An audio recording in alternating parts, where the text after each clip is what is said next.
Oh.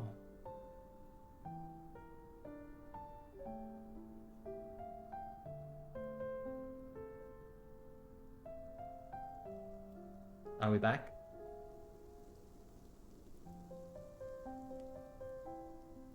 Sorry, friends. I do not know what just happened there. It looked like all of a sudden the internet just cut out and then reconnected all of a sudden. So I think that we're back up and running. Oh, I'm so sorry to anybody who was following along or who was watching along and then got kicked out. My apologies. I was, yeah, I don't even know what happened. Just all of a sudden, the internet just dropped out. I think that we're still good though, hopefully. Oh, that's such a pain. I'm so sorry to anybody who was lost along the way. But yeah, if you are following along, or if you're watching later on YouTube, this is part 2. But please feel free to follow along the channel so that you don't get lost again next time. I'm so sorry. Anyways, we were just talking to Caleb. Let's keep going. Oh, it's happening again.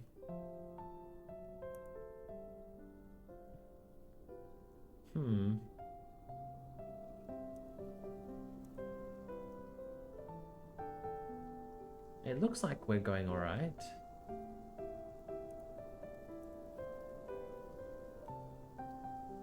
Yeah, if anybody is watching along and we are lagging, let me know. But anyways, like the ones who are involved in this incident.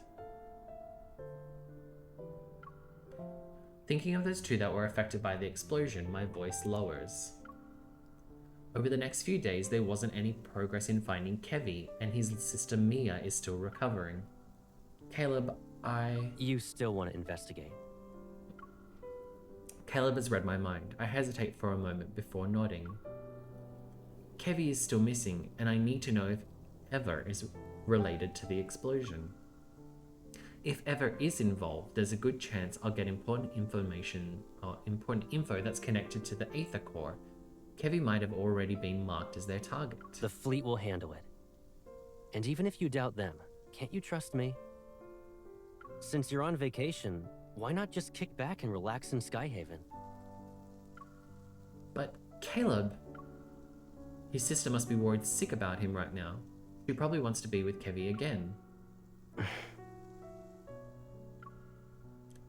I'm already your adjutant. I promise not to cause any trouble. If anything bad happens, I'll take full responsibility. Ow! Something hits my head, but it's not a light tap or a smack. Caleb has a serious expression. What are you even saying? I always have your back. Don't even think about drawing a line in the sand. Take care of yourself. Do that, and you can investigate whatever you want. So, after everything draws to a close, can you come home with me? I remember you saying you'd be fine by yourself, but it seems like you still want someone with you. I'll worry about you if we're always separated. Is that the only reason? He shifts his gaze down after suddenly using a softer voice.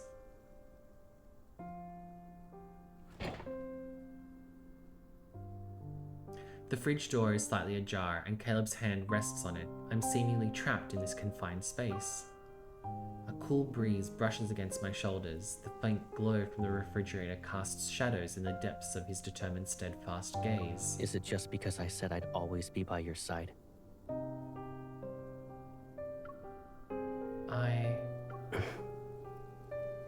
I'm just messing around. What's wrong? Cat got your tongue? Feeling the tension dissipate, I pretend to be annoyed as I push him away and change the topic.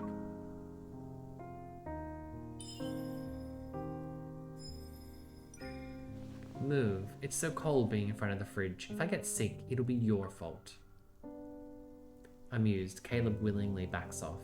All right. I'll keep my distance. It'll be like there's an ocean between us. You stick to your side, and I'll stick to mine. Don't worry, you won't have to remind me twice.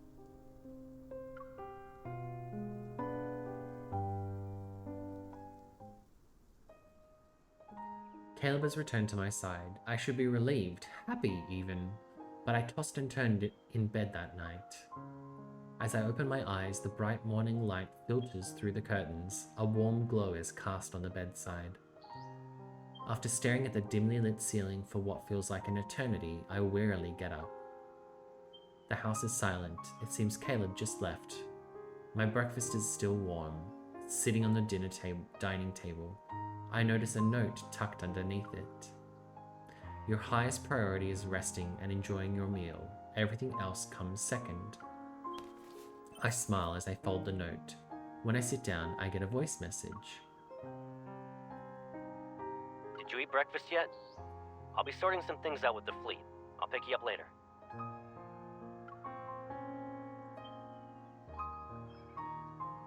Oh. Yeah, okay.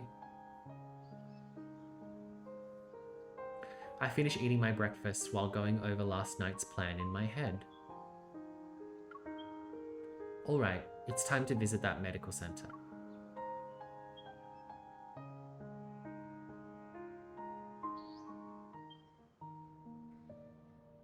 Willow Medical Center, inpatient department, 9th floor, room 903, Mia. Thanks to Caleb's support, I quickly find the place where Mia is recovering in. It's been said that Kevy and Mia are very close. She's the key to finding him. I'm terribly sorry, Adjutant. The patient has just recovered from being in critical condition. Visits are prohibited unless her primary care physician authorizes it. This applies to fleet personnel as well. We should get Zane on the phone. Could I speak to the doctor then? The nurse looks me up and down. There's a hint of suspicion in her eyes. Dr. Jones is busy with meetings with a visiting team of medical specialists. The earliest you can schedule an appointment with him is next week. I understand.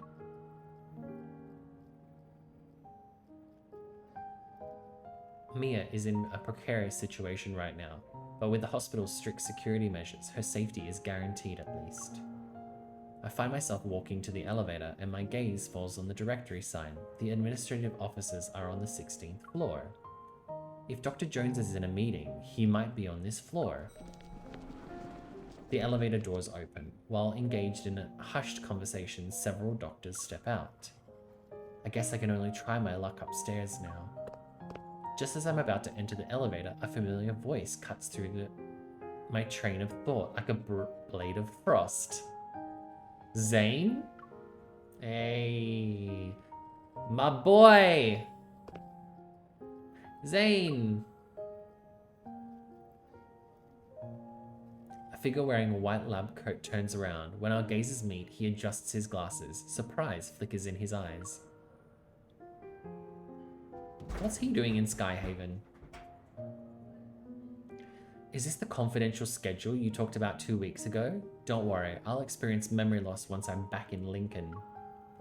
At the vending machine, Zane gets himself a latte. He gives me a bottle of pear juice. If I'm not mistaken, a few days ago you said the association ordered you to take leave.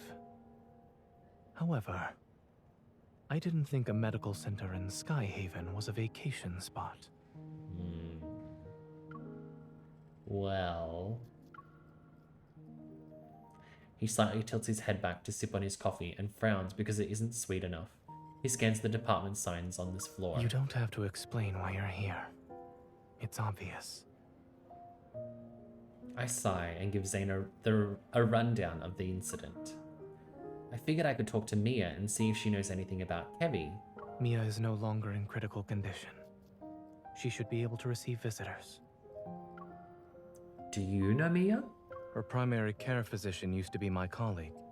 He mentioned her during his visit. Since Mia was exposed to a metaflux explosion, I checked her heart to ensure she's all right. How is she now? Her physical recovery is going well, but she was badly shaken by the accident. Mia still displays signs of avoiding the outside world. But you talking to her might help ease her nerves. If it's possible, I'd like to try. Zane taps the folder containing medical records. Then he looks at me. Give me a second. I'll ask.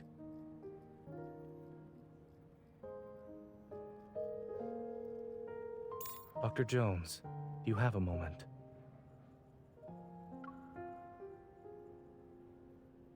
A few minutes pass, then Zane puts his phone away.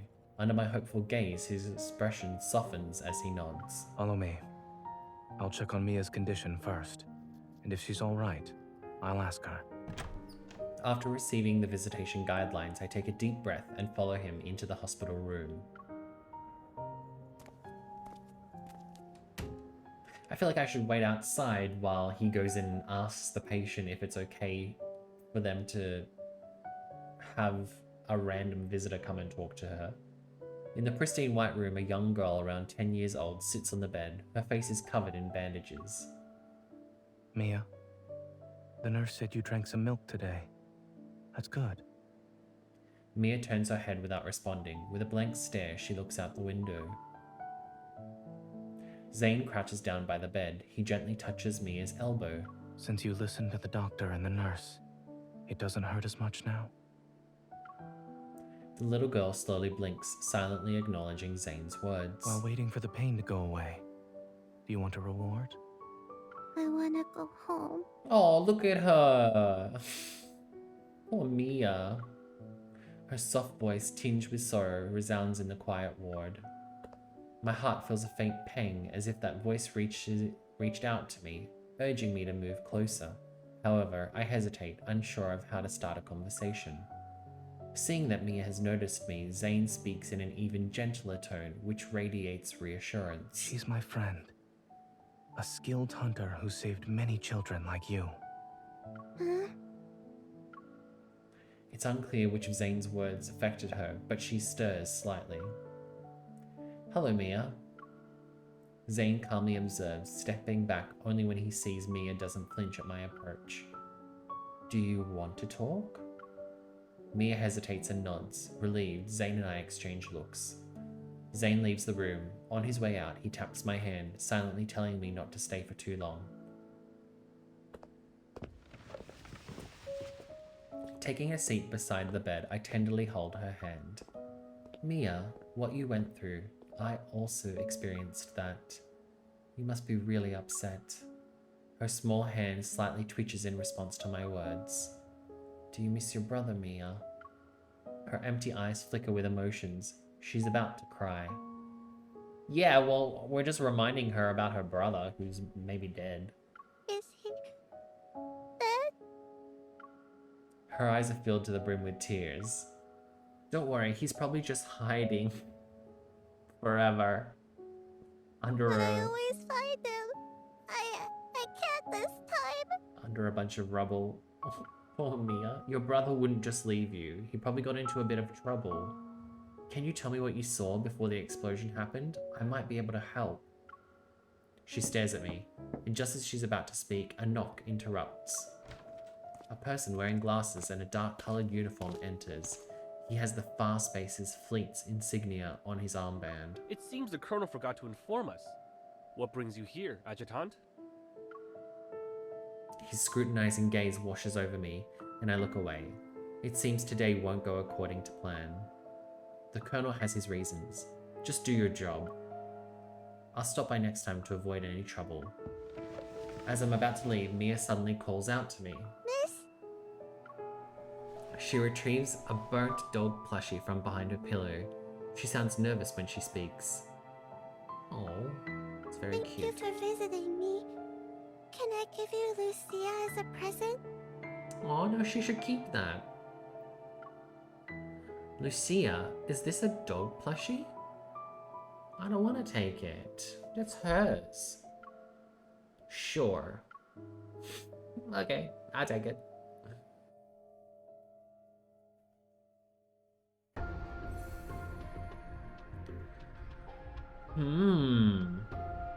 Alright, well. Guys, give me Guys and gals, give me 1 second. I am going to sort this out.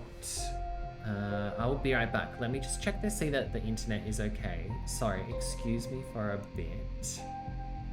I will be back.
Okay, so it seems like everything is okay. I don't know what happened before, unfortunately. It looked like it was just having a moment where it didn't want to work, which is quite annoying. Okay, I think that we're good though, but let me know if anything happens from your end, please. In terms of like lag or dropouts or drop frames. Anyways, let's keep going. Part 6, Veiled Sanctuary.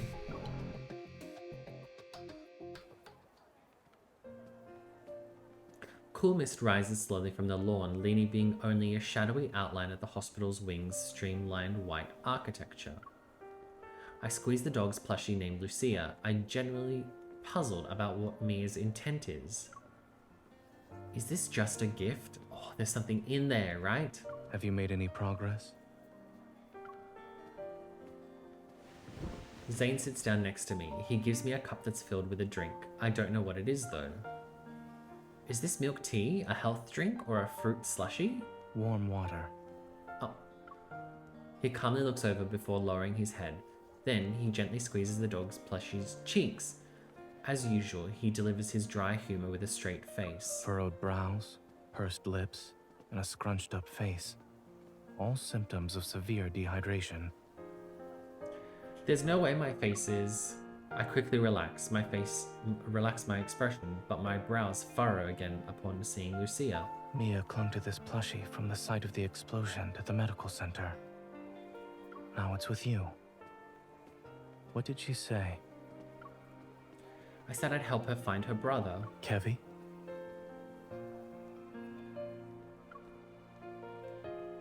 Zane pauses, his thoughts drifting for a moment before he shifts slightly. His tone becomes more solemn. Something or someone must be behind his disappearance. However, by getting involved, you'll have to confront people who are also searching for him. I know. While the fast-paced fleet dealt with the culprit behind the explosion, the whole thing feels too similar to what happened to me. I'm not sure, but Eva must be involved somehow. Kevi must have something they're after, or there's a secret they're desperate to keep hidden. The closer you are to the truth, the closer you are to danger. If you truly thought this through. What if there's an aether core inside the plushie? No, because then wouldn't our watch go crazy? Once they make their move, there will be a second time, and then a third. I can't just stand there and watch the same tragedy repeat itself with these two. Aside from Ever, there's another curious matter. I studied in Skyhaven and worked at Willow Medical Center for a while. As a result, I'm familiar with the general atmosphere of this place. But I've noticed how different it is from what I remember. What are you trying to say? The fleet. Back then, the fleet wielded a considerable amount of influence beneath a modest facade. They spent most of their time carrying out exploration missions in the deep space tunnel. A majority of the people who worked here for 7 to 8 years had never seen what their vessels looked like. This sort of large-scale operation where their forces have been deployed on the ground is unprecedented.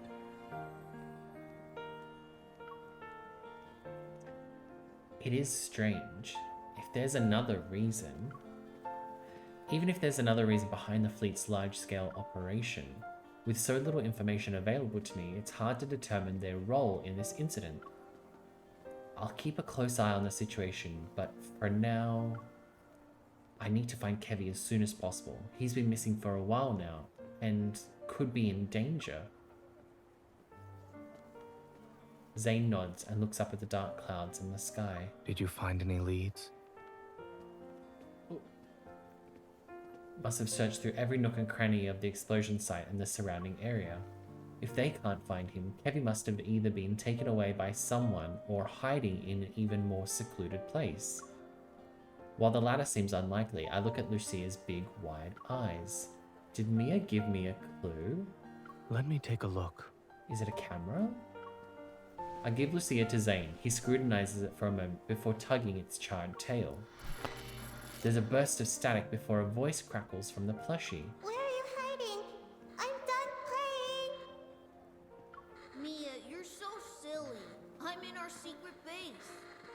But we said not to hide in the secret base. You're cheating.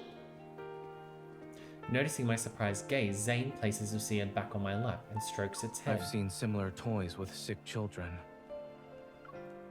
I knew it was a smart move to turn to a doctor. I carefully pull Lucia's tail and listen to the conversation again. Then I realize something. Maybe Kevy hasn't been taken away. He might be hiding. Is this secret base his hiding place? I turn back to look at Zane and speak. Don't. I'm tired of hearing that. I'll buy you dessert. Okay. Holding Lucia in my arms, I stand up. If everything goes well, I'd like to say thank you to Dr. Zane on behalf of Mia and Kevy, of course. Resigned, Zane accepts my expression of gratitude with a shake of his head.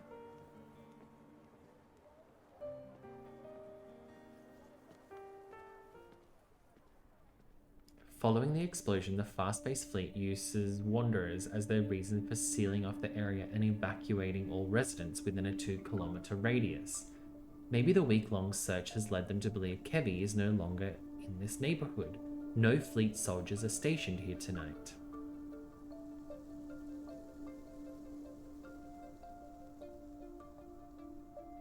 The charred ground reveals several sets of footprints, all disorderly. Many have passed through this place. Hey Lavender, thanks so much for the follow. Welcome. We are playing along, trying to find Kevy in the explosion. As I enter a backyard, I see a scorching swing and a slide that's been reduced to a metal frame. I pause before carefully tugging Lucia's tail. If Kevy is still around, he might hear this. Oh, yeah, true. After a few minutes, I notice faint sobbing. Suddenly, a familiar energy fluctuation ripples through the air. Behind the shrubs, a tear in reality around 1/2 meter wide materializes. A timid little boy emerges. He's hesitating. Realizing I'm not his sister, he tries to run away, but quickly I call out to him. Wait, Mia sent me. The boy freezes. He turns around, but his head is still lowered. He's unwilling to meet my gaze. You shouldn't come any closer. Oh, what happened to Don't look his at my face? Oh, okay, I'm sorry, I'm not looking at your face. But what happened to his face? Have I become a monster? Kinda, Kevy. Granulated crystals seem to be growing around his eye sockets, almost engulfing his whole face. A few months ago, I saw this sort of phenomenon in the N109 zone with those monsters and in Chancia City. Maintaining my composure, I touch the crystals on his face. A sharp pain shoots through my palm, but the growth stops. Oh, this is the same, yeah, in Chancia City that was growing on that man who Zane did surgery on. That's right. Just as I thought. I've seen this before. You're not a monster. You're just ill and need to get treated as soon as possible. She's recovering in the medical center, and after surgery was over, there haven't been any problems. I take Kevy's hand and wipe away his tears. Right now, she's worried about you, Kevy. Can you tell me what happened on the day of the explosion? How did you manage to stay hidden? The secret base you have here with Mia? Comforted by my words, he stops sobbing. Slowly, he withdraws his hand and reveals something to me. In the center of his palm is a tiny crystal fragment. This kind of looks like a protocore or an aether core or a something core that starts with S. A familiar energy reverberates in my heart and I slowly exhale. Yeah, that's it. It's the last spatium core fragment we've been looking for. When the explosion happened, Mia and I were playing hide and seek. I was in our secret base while she was outside. She couldn't find me. I was hiding for a couple of minutes. Then I heard a loud bang and blacked out. I was protected by this thing that Mom and Dad left. Kevy looks down at his palm. The protocore fragment emits a gentle, soft glow. Your parents left this? Yeah. They also said I need to take care of Mia. And that I shouldn't be found and use this to hide whenever I'm in danger. Wow. So this fragment can create space. A space, the secret base you and Mia talked about. Lowering his head, he nods. After the explosion, I slept for a long time.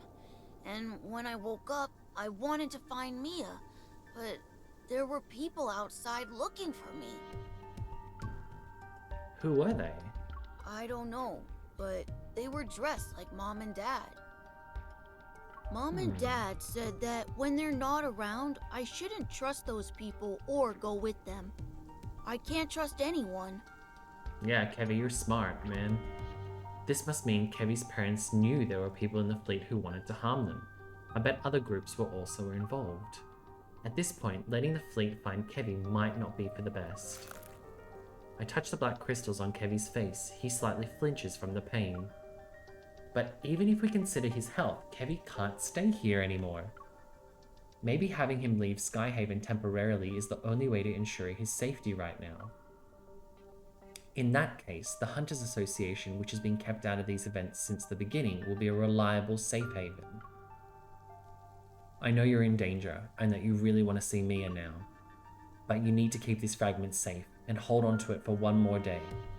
I'll make the necessary arrangements and return to you as soon as I can. Kevy is quiet for a moment. Then he pats Lucia's head and nods. Can you tell Mia something for me?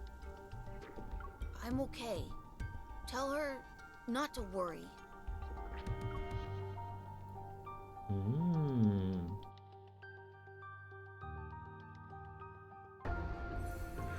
Ooh, okay, so, wow. So he's got a spatium core, whatever. Oh, interesting.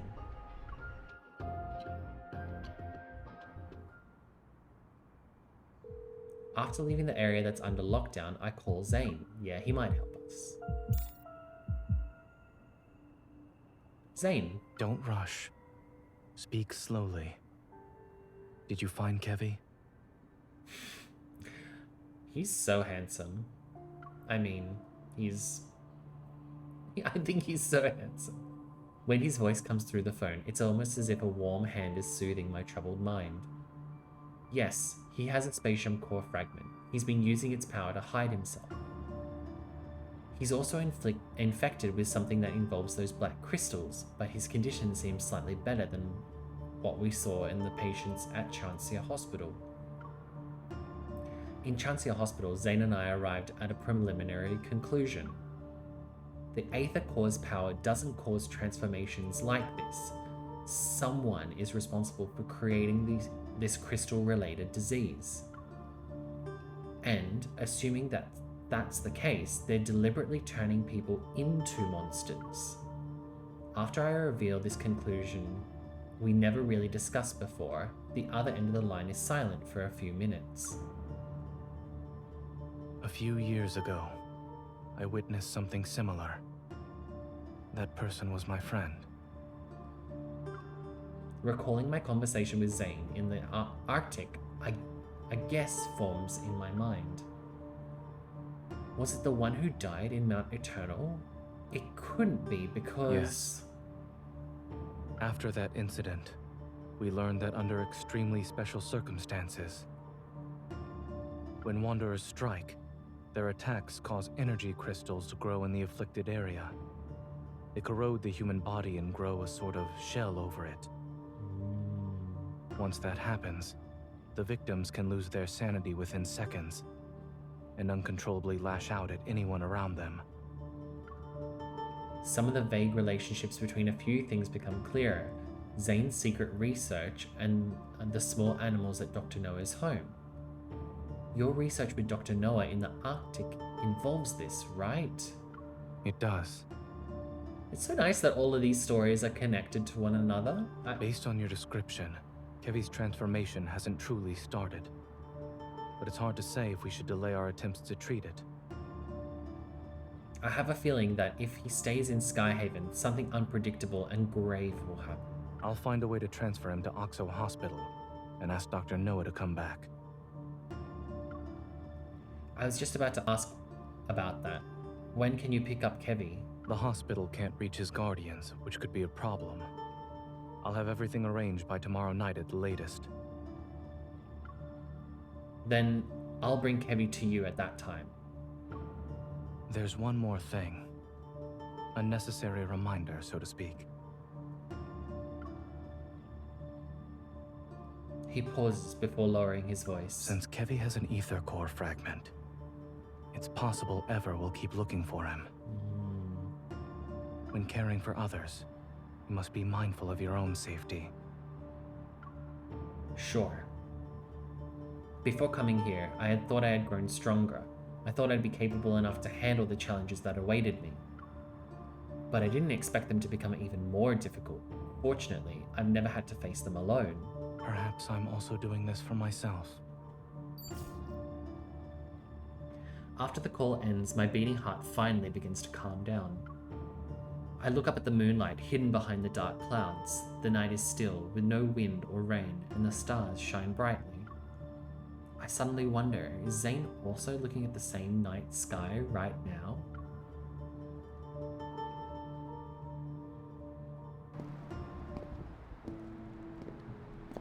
The lieutenant's appearance at the medical center today means the fleet is keeping Mia under close surveillance. I need to avoid them if I want to bring Kevy there, which means I need to keep this from Caleb somehow. During my trip back to the station on the floating island, the previously peaceful sky suddenly becomes dark and gloomy. Thunder roars in the distance. It might start raining again. My phone has several unread texts from Caleb. Of course it does, because Caleb doesn't stop messaging us. Where are you? When will you be back? I'm at the supermarket. What do you want to eat for dinner? As I scroll through them, the fact that Caleb is truly back sinks in. Everyone's on edge because of the explosion in the Cascade District. The Deep Space tunnel's been acting up again, and more Wanderers are showing up in Skyhaven. I send over my location's coordinates, and then it starts to drizzle. I join the crowd under the overpass. The atmosphere grows heavy with an eerie chill. A figure clad in black, half their face concealed by a high collar, appears. Their greenish grey hair is loosely tied. Excuse me. Ooh, creepy. But they don't move. Something's off, so I move to the side. Can I help you? Yeah, you can. All of a sudden, there's an explosion nearby. The scorching heat throws me back a few meters. It's a wonder! Run! I steady myself, covering my nose and mouth with one hand and waving away the smoke with the other. The stranger is still there. He pulls down his collar to reveal his face. With a forked tongue and white slit pupils, he grins mysteriously, as if knowing this would happen. Has anyone warned you that a unique hunter like yourself could get into some real trouble around these parts? Oh, he's a snake. He moves like a greyish-green serpent. His fingers change into blades as they swipe past my cheek. I barely manage to sidestep him. He attacks again, aiming for my throat this time.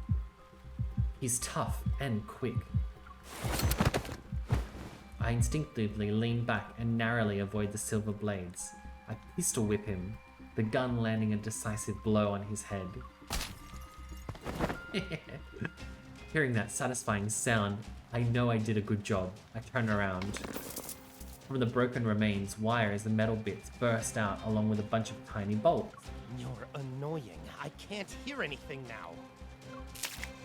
The man touches the broken part of his ear before tossing the short-circuiting implant into the drain. If I take the ether core from you, I can trade it in for an ear with some nice bass. But The scattered electrical equipment is quickly sucked into a metaflux surge as it spawns several strange-looking wanderers. oh, let them have some fun. Is this some kind of transformation? My hand moves behind my waist. Amidst the dirt and rain, a bright red flash materializes. A wanderer that has lunged forward. He's sent flying back several meters. What attacked it was an apple? We know who that is. Having found its mark, the apple continues on its gravity-defying trajectory. I turn my head.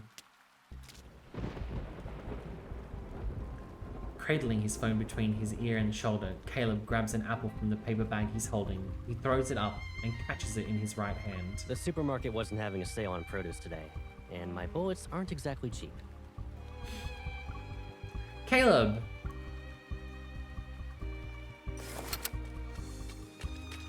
I raise my gun and swiftly position myself beside him. I keep an eye on the wanderers approaching us. This isn't a game. I won't let you charge in alone. Don't underestimate me. I can pull my weight in battle just like you now.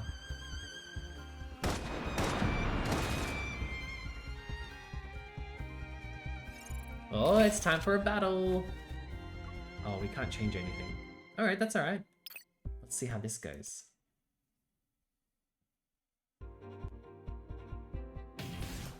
Ooh, a new landscape. This one's tricky, but I know you can do it. Requesting full suppression gunfire. Roger. Let's see it dodge this. It's only got half its health left. You want to do a competition? Of course. Watch me. I will feel the fatal blow. It was just a scratch. Ow, ow, ow, ow, ow, Eat ow, this. ow, ow. It's locked onto the target. Copy that.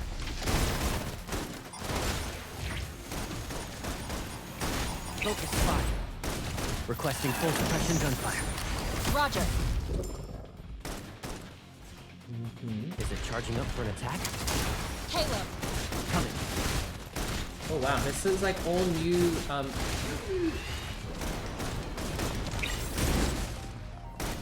My turn. all new like enemies in this zone. You won't escape. I've locked onto the target. Copy that. Let's see it. Requesting full suppression gunfire. Roger. No, it's the wrong one. Bring it on. Time to show them what. Target is within range. Commence encirclement. Let's end this together. You can't break our connection.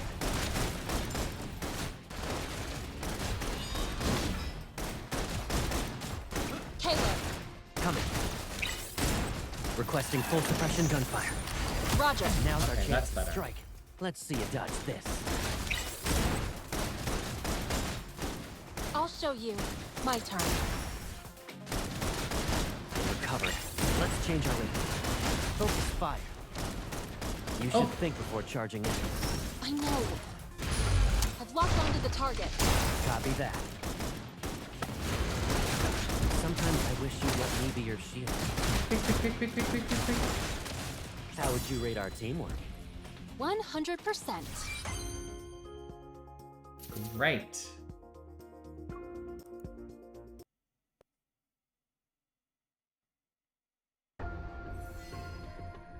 Oh. Well, we already have this one. Alright. Part 9. Blindfold.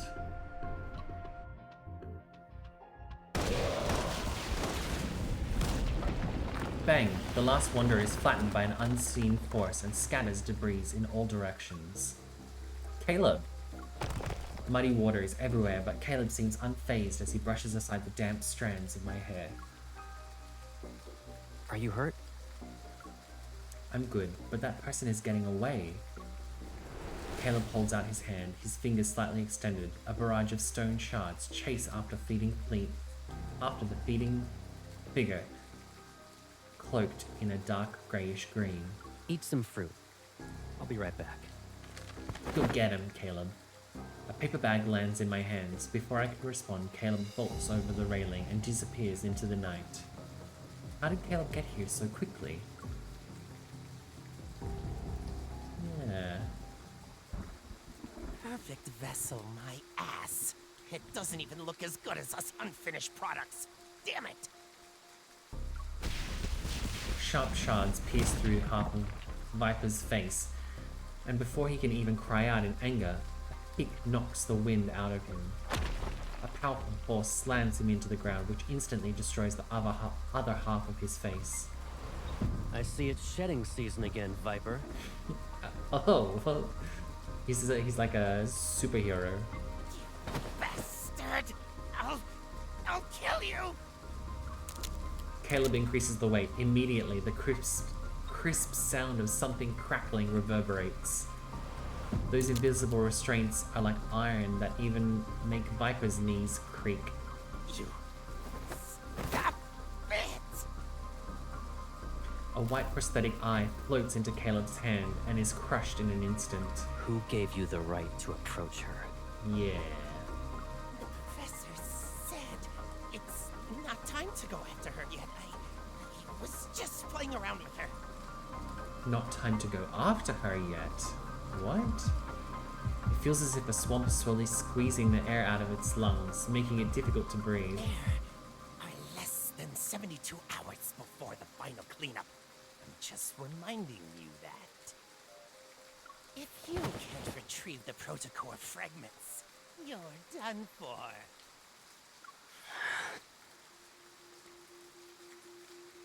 Which hand did you touch her with? This one? He's unfazed by the threat. Click! Viper's left hand is twisted and he almost passes out from the pain. This...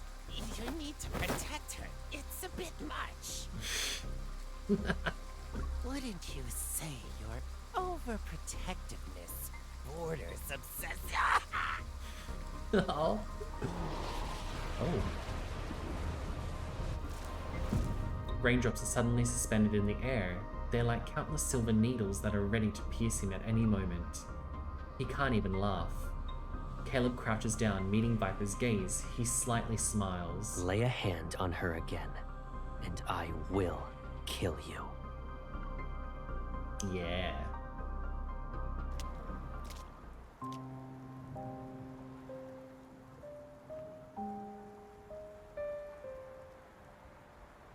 Unable to find Caleb, I have no choice but to retreat to the overpass.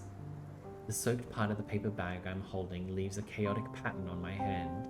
It almost resembles a winding labyrinth. That person knew I had an Aether core.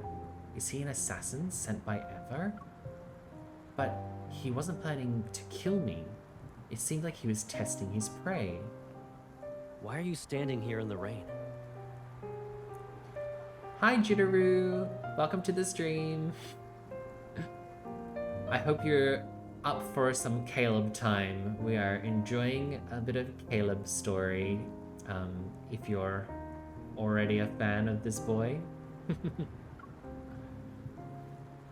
Oh, hi, thanks. Hello. My gosh. Thanks for the raid. Hello. You love him. Man, we just got to meet Caleb. Hi, everybody. Hi. We just met Caleb, and we thought that he was gone for, and now he's all of a sudden back in our lives, and we're kind of loving it, I guess. Hi, everybody welcome to the stream. This is, our playthrough of Love and Deepspace. I hope you enjoy the ride. Caleb, are you okay? I'm fine, but I lost track of him. Oh. Having checked Caleb's hand over and over again, my anxiety only dissipates when he's confirmed he's unharmed. It's okay, I got some of the parts he dropped. I'll take them back to the data analysis. Hopefully, there'll be something to learn. We'll talk about it later. Let's go home. He takes off his coat and drapes it over my head. With his arms around my shoulder, his warmth quickly envelops me. Give me a heads up next time you go out. I can't help but worry about you when you're all alone. Oh, we are playing through, so this part of the story is the main story. I'm still very new to Love and Deepspace, so we're slowly kind of working through the story together. We did just start off one of his myths, so I'm only very kind of new into Love and Deepspace. So any recommendations is good to help us learn. I've got halfway through his main story. Yeah, I'm really enjoying it. Thank you so much. I just think it's such a interesting story, and how everyone is all kind of interconnected, and all the boys. So far, I'm loving romancing Zane. I think he's my main. Do you have a main that you're romancing, or who's the favorite in the crowd? I'm wrapped up in the hot water's warmth. After getting out of the shower, I put on soft loungewear, the rain's chill having faded away. Zane is your favorite too? Yes! Once you get past his kind of cold exterior, he's pretty steamy. I guess I'm really a harem girly. Yeah, me too. I think they all have this like really unique facets to them that I find really interesting. The only one that I haven't been able to get into is Xavier. Do you have any thoughts on him? I'm just like unsure about romancing Xavier. You didn't dry your hair again. Freshen up, Caleb brings over a towel. He sits down on the couch and pats the spot next to him. Come here. You just finished his myth and cried real tears. Yeah, the one where he's like a king, that myth. I mean, there's been some moments so far, even though really early on, where I felt like emotional tugs from just listening to their stories. I just can't get past how well written it is. I have to catch up to Xavier's myth, I think. So this game, Love and Depression, is real. Yeah, it is. It definitely has that feel to it. I originally I thought it was just a bit of a meme game, but it's really sunk in its claws. I mean, it's pretty awesome. But need to take some frequent breaks from playing it, I think, to kind of cool down. I comply and hold the bowl of soup while Caleb's towel dries my hair. It's very soothing, and I can't help but narrow my eyes. It's been a while since I received your service like this. Oh, so you know it's a service. And that's why you always plop onto the bed to play with your phone while your hair's still wet. It's because I know you help me. Okay, Pipsqueak.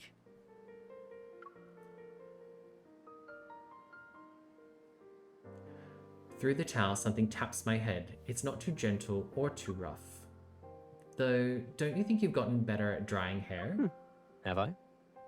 I moved out to live in the college dorms. Then I moved again for the DAA after graduating. Looking back, it's been forever since I was really home. That means it's also been a long time since I helped you dry your hair. He tilts my chin before using his fingers to comb through the disheveled strands. There's no rush, we have more than enough time together. Yep. With a promise made, a new thought crosses my mind. What about the Deep Space Aviation Administration? Do they know you've joined the Fast Space Fleet? What about your comrade in arms? They don't know. And they won't. It wouldn't be smart to have too many people in on this. They aren't required to know everything about me anyway. Thank you for the follow, Jitaru. I really appreciate it. Hope you can get nice and cozy, everybody, and enjoy the story together with me. My phone screen suddenly lights up. I see a news alert about the explosion in Cascade District. Ah, right, Kevy. He removes the towel from my head and walks to the bedroom. I'll grab the hairdryer. Give me a sec. Wait. Aware of the warning Kevy's parents gave and the fleet's close surveillance of the siblings, I realize things are in a more sinister light. Is it possible Caleb knows something about this? Okay, so are Kevy's parents important, or I don't want to doubt him? I think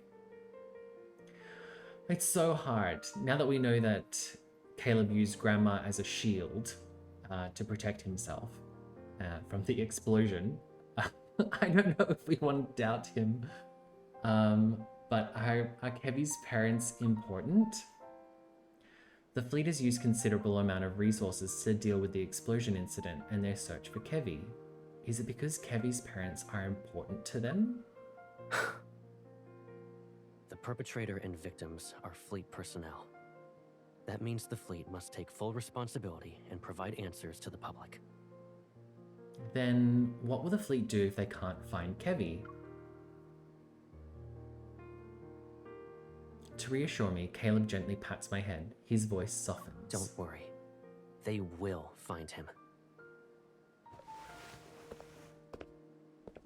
As I watch Caleb walk away, a sense of guilt creeps over me, like an evening mist.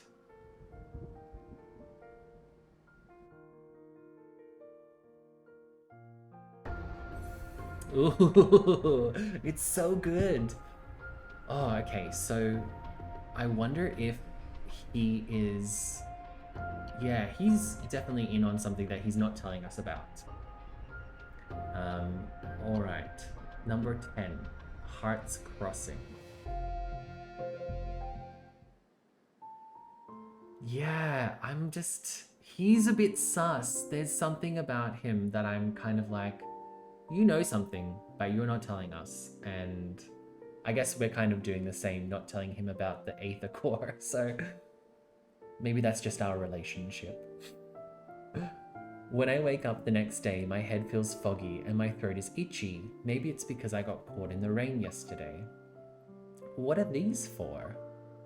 As soon as I enter the living room, I stop in my tracks. Boxes of various sizes that weren't there before are now here. Caleb rolls up his sleeves. He sits down on the floor and pieces something together from all the scattered parts around him.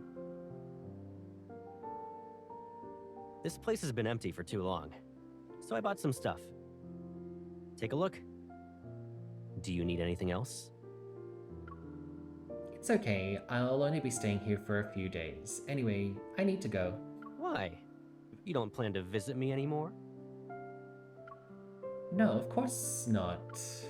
I rub my stuffy nose. Content, Caleb smiles, wipes his hand, and gives the assembled robot a pat on the head. Hello, Master. Oh, wow, he's pretty handy. The little robot's screen forms a smile as its movements produce a series of clink clanks. When you're on the bed and glued to your phone, it can bring you snacks and drinks. Sure. The warmth in Caleb's smile makes me feel even more guilty. Yeah, Jitaru, make yourself comfortable. And anybody else who's watching, just sit back and relax and enjoy the story. I mean, I'm enjoying the story, so feel free to just, yeah, be cozy and chill out. I'm sorry if the fleet is just, if the fleet is just trying to protect Kevy, then I'll make it up to you once he's safe, I promise. I sit next to him and attempt to mask my nervousness with a pleading look. Caleb, I agreed to have dinner and watch a movie with some classmates in Skyhaven tonight. Can you give me a ride? It's not that far. You can take me there since your plane can just zoom. Heavy agreed to meet at midnight, but after careful consideration, I decided to head out early to avoid any problems. I made the suggestion to Caleb so he wouldn't overthink things. You shouldn't go out. I can tell you're coming down with a cold based on your voice alone. Focus on resting today, so you can recover. Caleb opens another box and busies himself again. There's a weird energy fluctuation in the deep space tunnel. All the Wanderers in Skyhaven are riled up because of it. To ensure everyone's safe, Skyhaven will be under lockdown tonight. We'll be doing a cleanup. Isn't eliminating Wanderers supposed to be a hunter's job? What kind of threat could possibly warrant a large-scale response from the fleet? Doesn't matter. Since the fleet is in charge of Skyhaven, safety is our highest priority. He pauses and looks up. I won't be around tonight, so don't even think about going out. Got it? But this isn't good. I need to get Kevy out of there. Oh, so maybe he is also doing something suspicious, like we want to do. Pretend to give in, or I promise it'll be quick. Let's just... no, let's ask him. I promise it'll be quick. What if I have an emergency and need to go out? You can't. Oh. Okay. This is important to me, Caleb. It'll only be a few minutes at best. Except nothing's more important than your safety. He gives me a warm smile and rests his hand on my head. Please, stay here. I can't do any more than this. He responds with a smile. It's the same I've always seen, but his gaze is a little too cheerful. He's hiding something. Caleb, be honest with me. Is the cleanup tonight related to the explosion? You're overthinking it. He looks away and pretends to study the sketch. I grab his chin, forcing him to look at me. You're lying. What about you, then? Are we gonna come clean? Did he just hold a gun to me? He calmly grabs my right hand and reveals the gun I had put on my waist. Why do you need a gun at a friendly get-together? That's because I'm worried about encountering a wanderer. His grip on my wrist tightens. Don't forget about the ether core in your body. You're not a normal hunter. And the whole explosion incident is complicated. One wrong move, and you'll be trapped here forever. The fleet isn't just here to investigate the explosion, right? Are you hiding something? In the tense silence, the small Otto is oblivious as it continues making noise. After what seems like an eternity, he suddenly lets go. Sorry. Do you remember what I said? Leave it to me. I won't break my promise to you.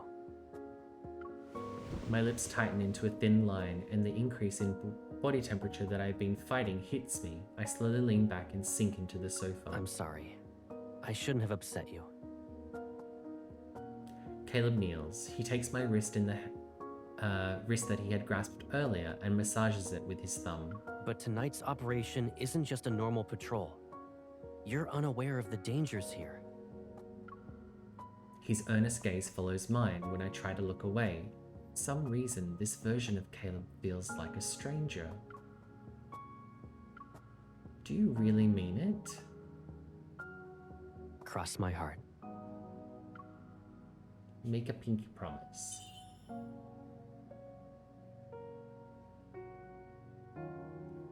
You made a promise to me. Don't forget about it.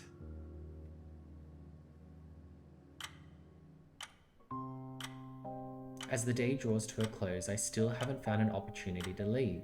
I hope the round the clock shuttle service won't be affected by the cleanup. Only when my phone gives me a no service message do I realize how thorough Skyhaven's lockdown is. Outside, the darkness cloaks the scenery of the tree shadows. When it's 11 p.m, I hear the faint creak of a door opening outside. After silently counting to 30, I quietly get out of bed and go to the living room.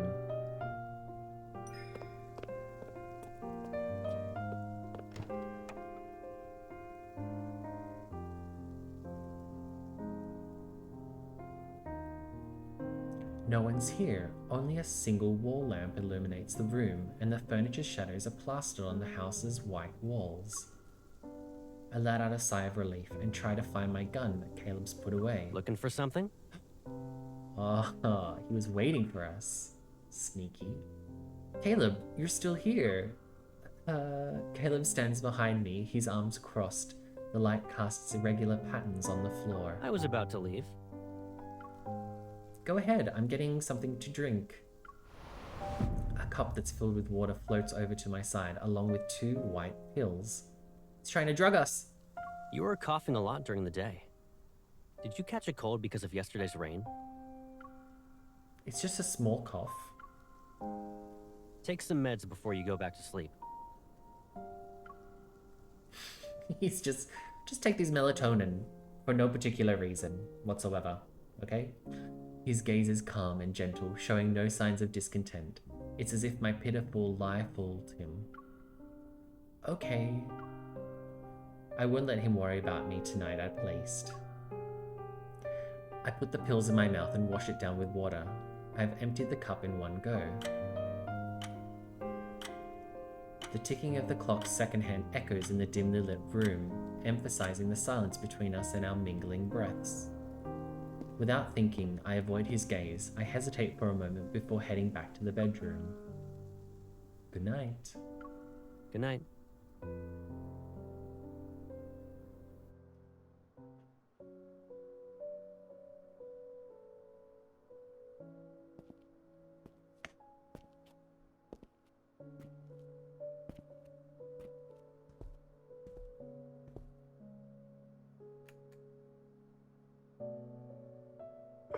Hey.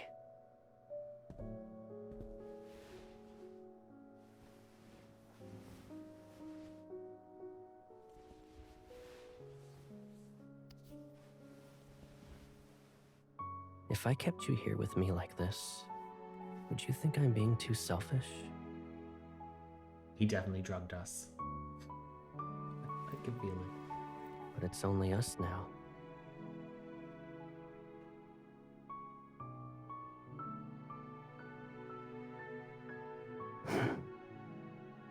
Let's say I had noticed these threats that were lurking around you earlier. Knowing then what I know now, none of this would have happened, right?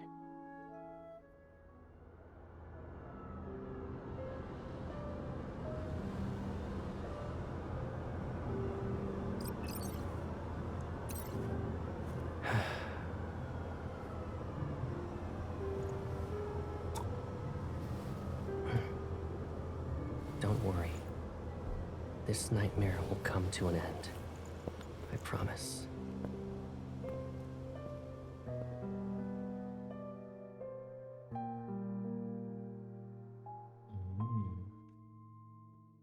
Okay, right.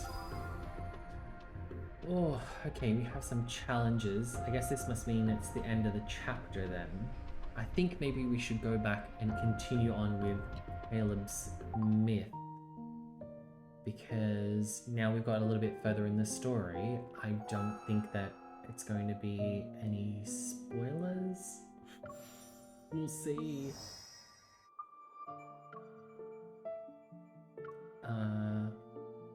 Okay. So let's see what happens in the second part of Lucid Dreams with Caleb. The The sun sets and rises. As its radiance descends onto the city again, I prepare to officially report to the fast-paced fleet. The personnel info was supposed to be confidential, but you somehow figured out it was me ahead of time. Oh, I get it. You must have pulled a few strings again, Colonel. It's a new day and you're still bothered by this? I notice my shoelace is loose. Just as I'm about to bend down, Caleb crouches. It's because you turned down the fleet's offer for a shuttle. Figuring out the possible reasons isn't hard. These stories really get to me, by the way. Surprising you is no easy task. I pick up the cap from the nearby coat rack, run my thumb over the silver insignia, then place it onto Caleb's head. Boop. Your entire demeanor changes when you're wearing a uniform. Is it too intimidating? Or is the color too heavy for you? It doesn't matter what role I'm in. I'm still the Caleb who helps you tie your shoelaces. He's spending a while down there. I'm not too sure if he knows how to do it. Caleb ties my shoelaces into a neat bow. Then he stands up and adjusts my collar before opening the door. Let's go. And keep this with you. A key? You can use it to open the door to my house, my car, and my personal aircraft. You can try it on anything to see if it'll open, basically. Since you declined the fleet's shuttle, you'll have to ride shotgun with me this week.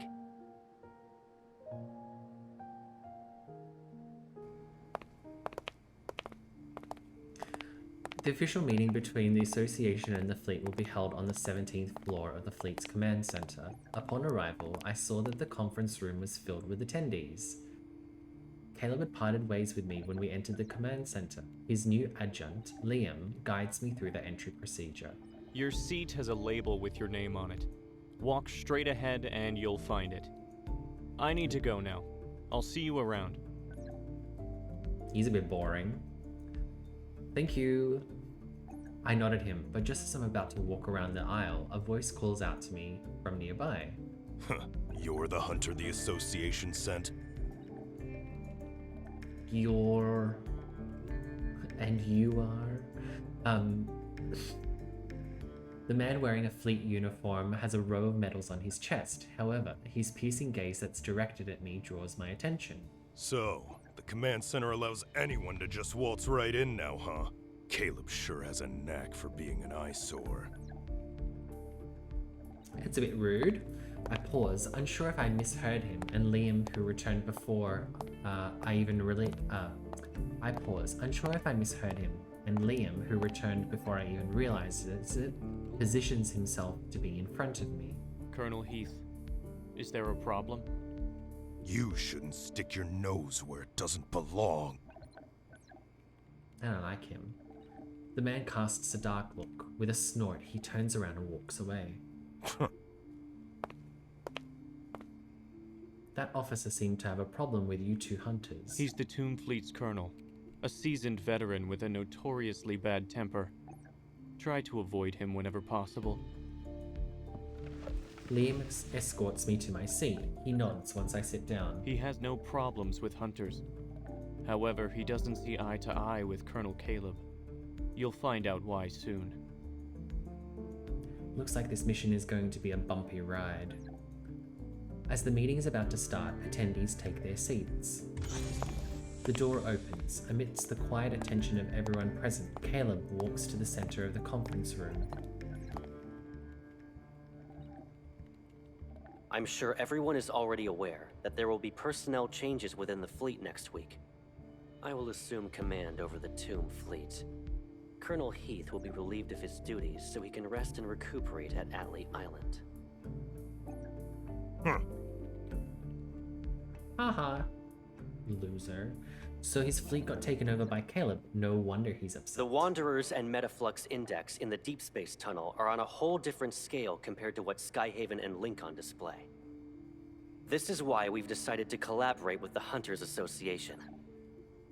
A hunter will supervise the physical evaluations of the Tomb Fleet officers. Now, the fleet handover ceremony will officially begin. The hologram flickers and the lights dim. During the signal transmission, a faint glow lands on the various expressions of the fleet's senior officers in the conference room.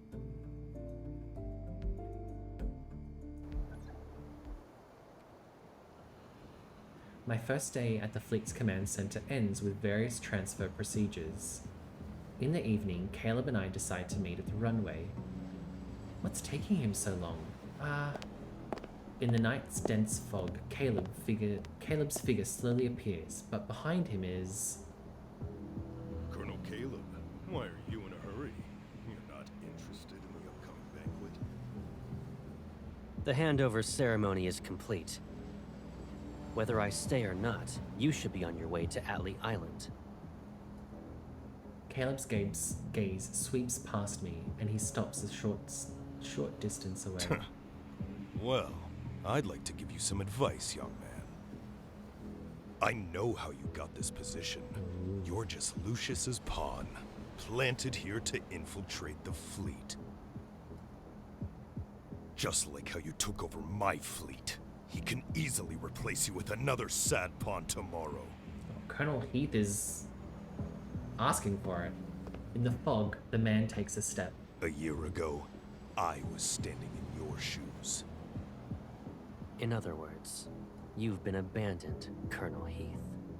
I might be an abandoned pawn in his game, but not in someone else's. Kid, why don't you consider giving yourself a way out? Once you're off the ground, the only path is forward. Have you gotten so old, Colonel, that you've forgotten what you once learned? Atlee Island's been experiencing lots of electromagnetic storms lately. Even the sturdiest aircraft could be torn to shreds. Worry about yourself first. I appreciate your advice. So let me remind you of something. Watch your step and keep your eyes on the road ahead. Until next time. Yeah, and watch your back too, Colonel Heath.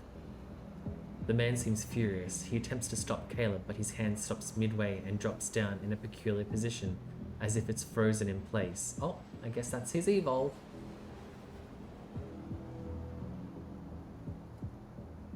Blocking Heath's line of sight, Caleb strides over. When his gaze meets mine, genuine joy lights up his eyes. When did you get here? You must have been waiting a long time. Come on, let's go home.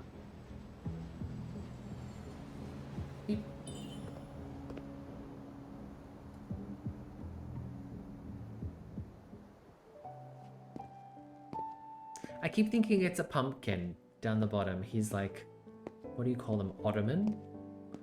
This guy's got pretty interesting taste in his house decor. It's already midnight by the time we get home. After changing my clothes, I lean against the couch and wait. Soon, Caleb walks out of his bedroom. We're home and you're still frowning. He walks over and gently taps my furrowed brow. What are you thinking about? It seems that a certain colonel has a fair share of struggles managing the fleet. Scoot over to make room for him. I wonder how I can ask him about the confrontation on the runway. After today, I think I understand why you need a hunter's assistance. This Colonel Heath doesn't accept you at all. While this situation looks like a fleet merger, it's really more of a one-sided takeover by you. Oh? But he's on his way out, so he's not worth stressing over. The real concern is the person pulling the strings behind him. They don't want you to control the tomb fleet. And that person is an actual threat to you. What appeared to be an infighting within the fleet could get much more complicated if a third party jumps in. That's why the Hunters Association is involved. Higher ups will try and clamp down on any schemes to protect their secrets. Meanwhile, you should be able to take over without a hitch. It's only been a few months, Caleb. You're definitely stepping up your game. I narrow my eyes as if I'm closely examining him. Caleb can't help but chuckle and passes me a nearby cushion. Likewise. It's only been a few months, but someone's really been honing her people reading skills. What about you? Who's supporting you? Isn't that person you, Pipsqueak? You're keener and more skilled this time. Even your muscles look more toned. Caleb leans in. The light casts a shadow under his eyelashes. The cushion remains between us. But you still look a little worn out. Have you been feeling tired lately? We lock eyes, and my fingers glide over the cushion to rest on his hand. I hold it. Caleb, no matter what your next move is, I've got your back, so... Tell me, what do I have to do during this process? Liam will be overseeing the main procedure. You'll be in charge of gathering and organizing the personnel files of the Tomb Fleet, and overseeing their anti-transformation tests. And...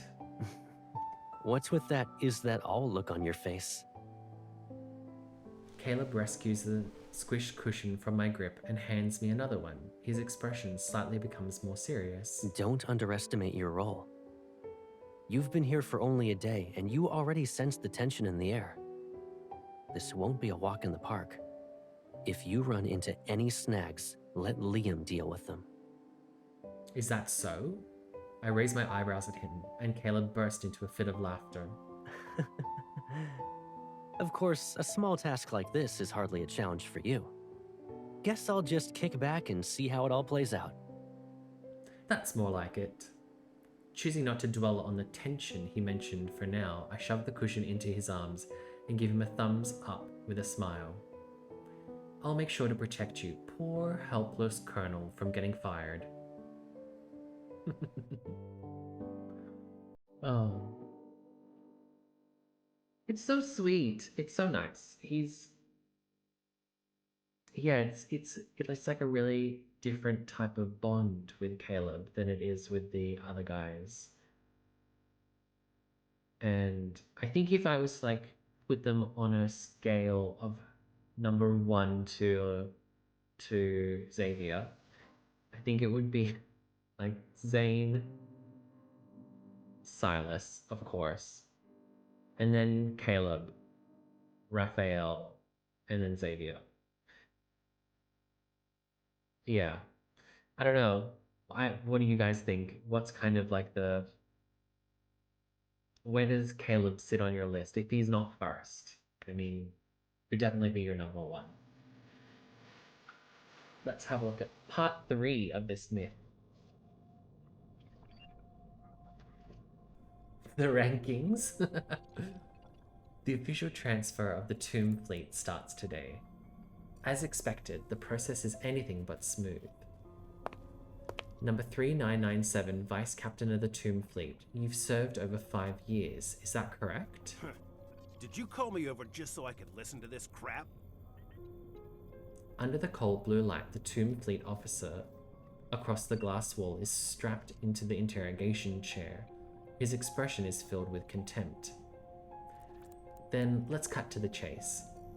I should say that my ratings are based off how much I know the guys so far.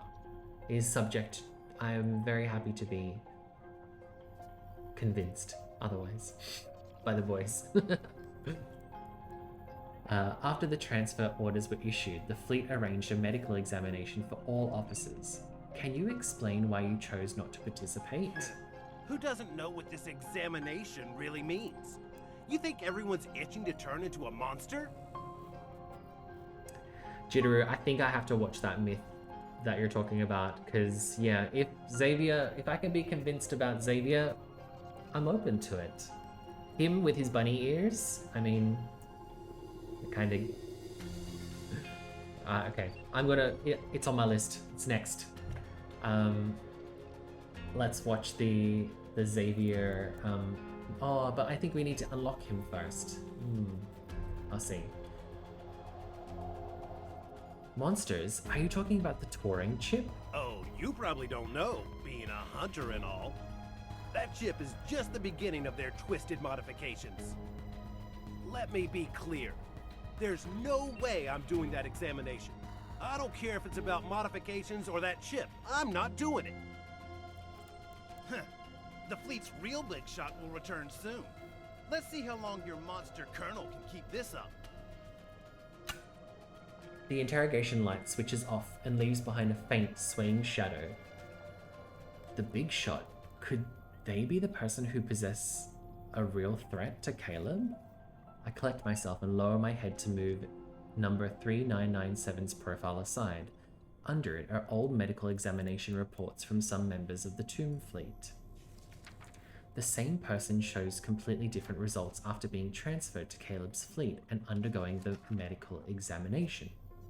The chip rewrote Kevy's memories, and now it's caused a drastic enhancement in these officers' physical capabilities. This is story. Oh, this is story that we're not up to.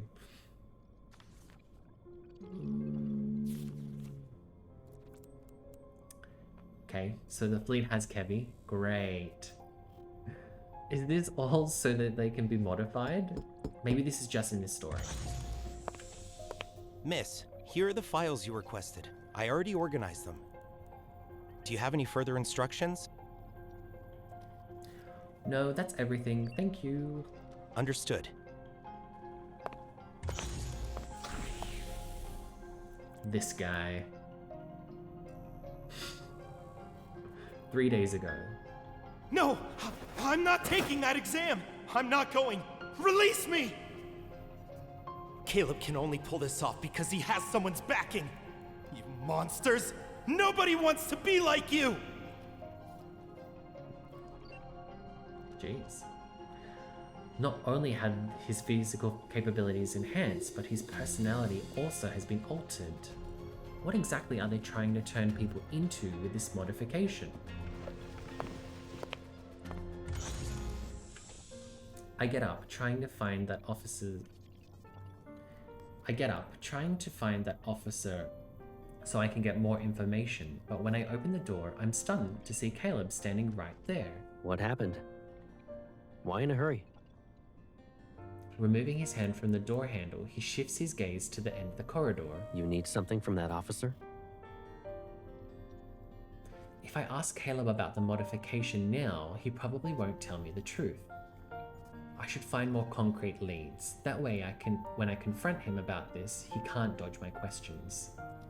It's nothing important. I realize I forgot to ask him for another file, but it's okay. I'll get it later.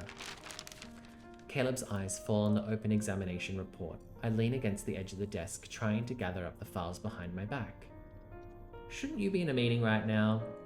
What made you stop by? Caleb's focus stays on the stack of files. After a moment, he raises his eyes to meet mine again. I see someone looked into my schedule. The meeting ended early. I was passing by and thought I'd bring you some snacks. He offers me a small paper box he's holding. It's filled with bite-sized fruit tarts. Maybe he can tie my shoes while he's Light here refreshments from the meeting. You probably need them more than I do after working the whole day. By the way, you'll be having dinner on your own tonight. There's another urgent meeting? Just some minor stuff about the fleet merger. I'd rather take care of them myself. Nodding, I accept the desserts, yet Caleb remains where he is. I pause and open the box. I hold it out to him. If you're not in a hurry, do you want to eat some? It's okay. Take your time. I'll get going now. Wait, Caleb, how long will this meeting be? Caleb's gaze drifts over my shoulder and lands on the electronic clock on the wall behind me. I'll pick you up at 9.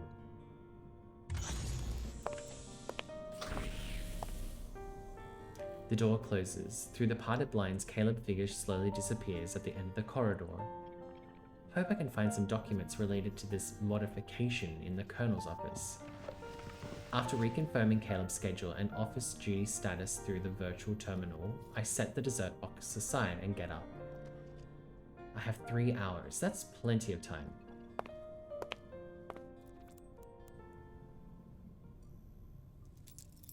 Liam and Caleb are in a meeting. In the corridor outside the Colonel's office, I take out the key Caleb gave me. Ooh, okay. It actually works. The door opens and then closes. A soft glow from the virtual screen illuminates the quiet office.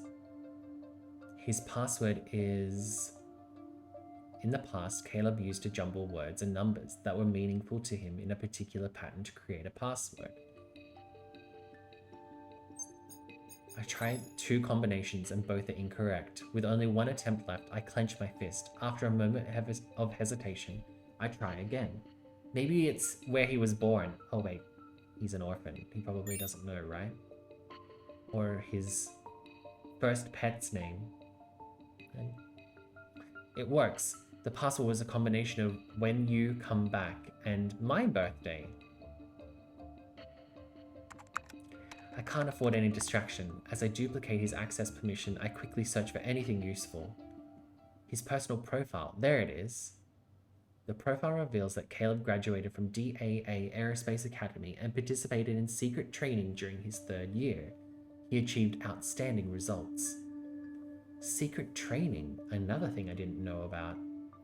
Subsequently, because of his exceptional performance in finding new patrol routes within the deep space tunnels, he was promoted to be the fleet's colonel. Recommended by Professor Lucius, so this person indeed played a role in Caleb's joining the fleet. The Caleb depicted in the profile is nothing like the person I know. In addition to the unfamiliar resume, there's also a full body scan image. It is gradually revealed second by second. In the part that's already visible, his right arm is marked in an abnormal shade of blue.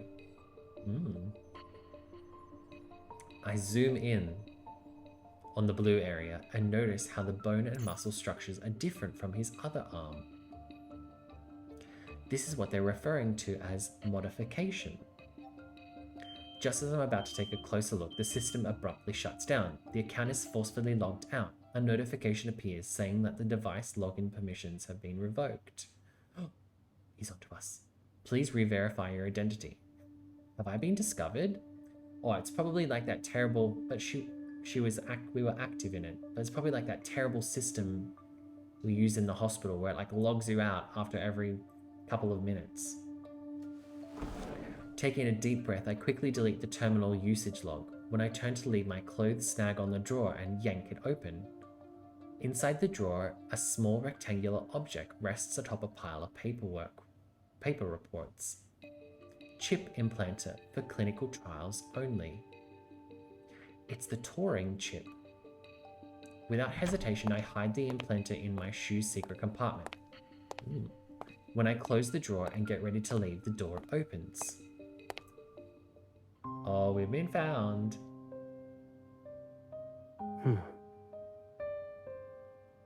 In the dim room, the brim of Caleb's cap casts a shadow over his gaze. He slightly tilts his head. I promise, Caleb, we were not looking at images of you on your computer. I promise. Why are you waiting for me here? You took too long. I was getting impatient. The justification sounded absurd, even to me. My palms begin to sweat, but he just grins. Is that so? Let's get going then. The meeting ended early. Time to go home. His eyes almost unnoticeably drift over to the now dark virtual before he turns and holds out his hand towards me, but I don't move. What's wrong? Aren't you going to ask me? About what? About why you're in my office? Or whether you found the thing you were looking for?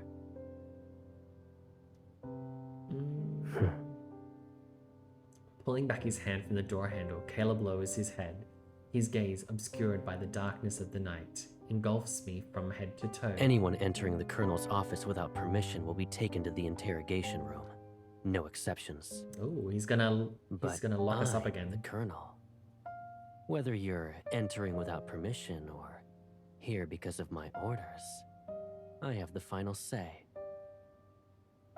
There's just one minor thing, though.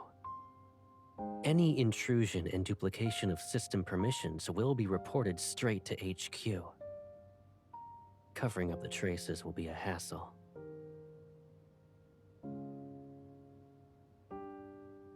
Caleb slowly pries my fingers from the terminal decryptor and takes it. His movement is deliberate, yet firm, leaving no room for resistance. I doubt you'd put me between a rock and a hard place, right? The face, the voice, the actions, I know them all too well, yet the person standing before me is like a stranger. I open my mouth, attempting to question him, but the words falter and fade away. In the face of his composure, all my feelings seem utterly pointless.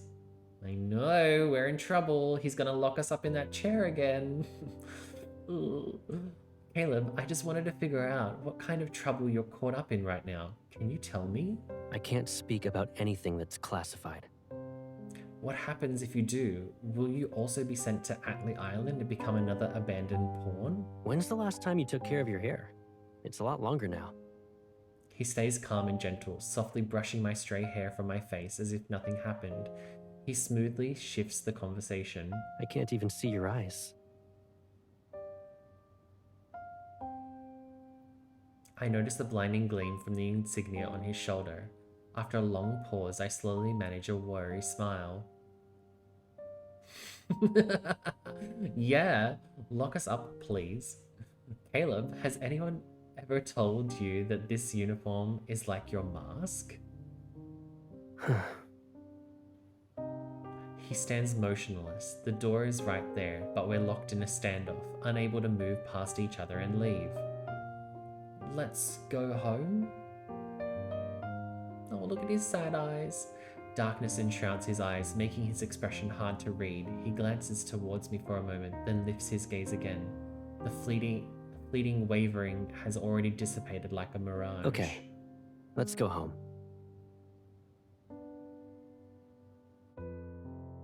Oh, Caleb.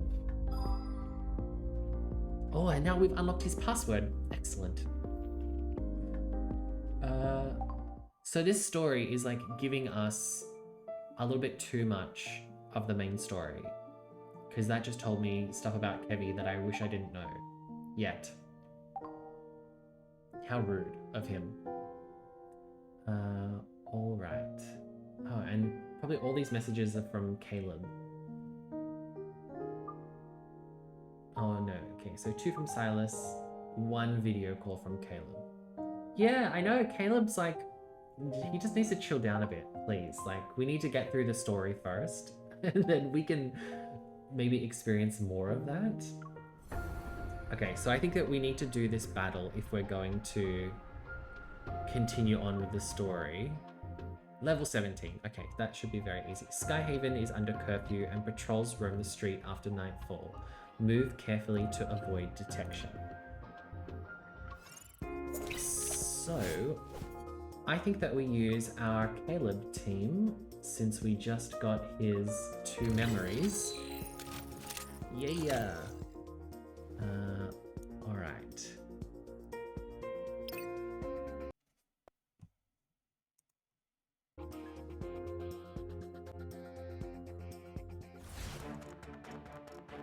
Metaflux overload detected. Be ready, soldier. Take cover. Something's changed. Watch out. It's only got half its health left. You want to do a competition? Of course. Watch me. Nice. Sometimes I wish you'd let the enemy has been defeated. Okay, that was Let's very head easy. home.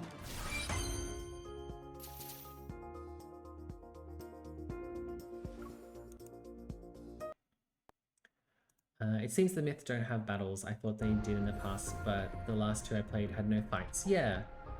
I don't know. This is the first myth that I've been able to unlock for Caleb, so the next one in this chapter is evading pursuit. More patrols are closing in. As I deal with them, it's a good chance to dig up more secrets about the Farspace fleet. Okay.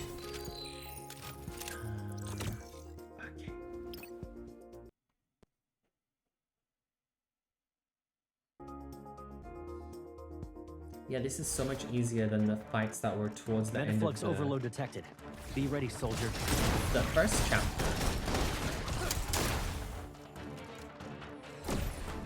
Caleb, Coming. Take cover. go back to the pit you came from. Nice. You can't break our connection. Here's a quick pick-me-up. Child's play. Something's changed. Watch out. The enemy has been defeated. Let's head home. Yeah, these are much more simple than the than the other ones. Oh my gosh, there's so many of them at the end. Cloud cover. Since Skyhaven is a floating city, it enforces strict protofield controls. If powerful wanderers show up, they could disrupt the anti-gravity systems. Level 21.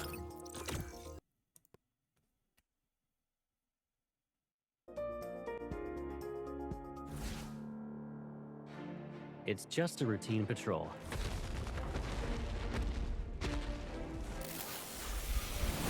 No advantage here. Stay on your toes. Got it.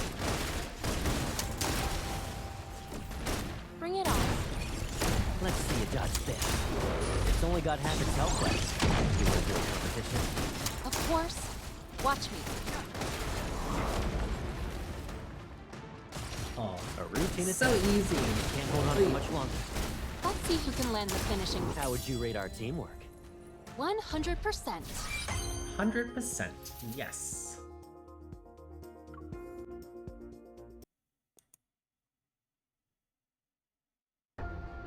Oh, okay.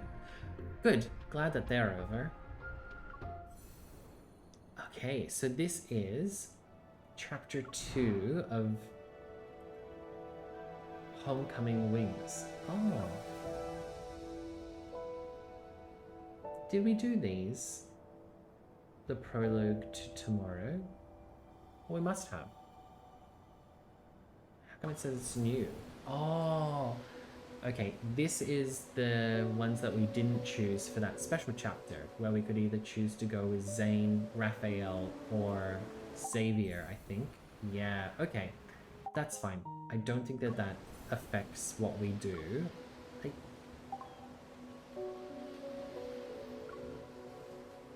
No, that's not what I want. Okay, here. This is what we want. Homecoming Wings, Part 2, Night Unending. Alright, this is where we will continue on. I am just going to get a top up of some coffee, and then I will be back in just a bit. So, I will leave you with this lovely music. Get nice and cozy, relax, maybe grab yourself a tea or a hot chocolate, and I will see you in just a bit. Oh, well, thanks so much for joining, and thanks so much for the raid, Jitaru. I really appreciate it. It's a massive surprise and the first time that this has ever happened to me I've only just started streaming, so it means a lot, and I really appreciate it. I hope you have a lovely day today, and hopefully I can catch you next time. But I will be back in just a moment. I'll see you in just a bit.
Okay.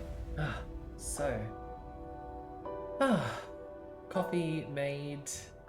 It is very windy here where I am at the moment, actually. So, very, very cold. Not very nice weather to be outside. So, glad that I'm here with you guys now. Trying to keep warm.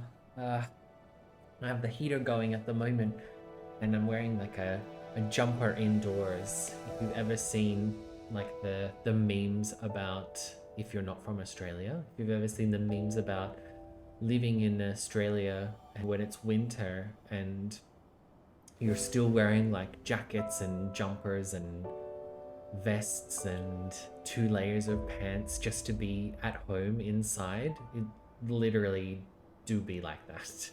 It's just so cold. Even with the heater on, I just can't help but feeling freezing. And it's not even like that cold weather-wise. I think it's probably like, I think today's maybe like 16, 18 degrees.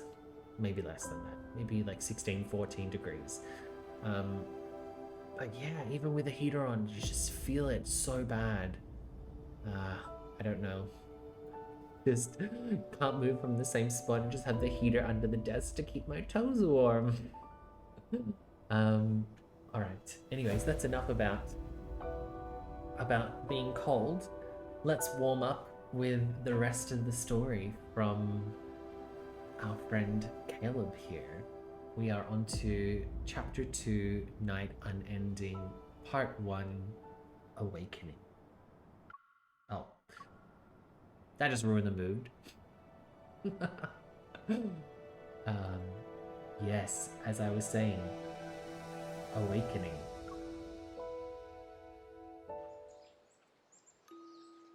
Why are you staring off into space? Mission's over. But hide the blood on your sleeve before heading inside.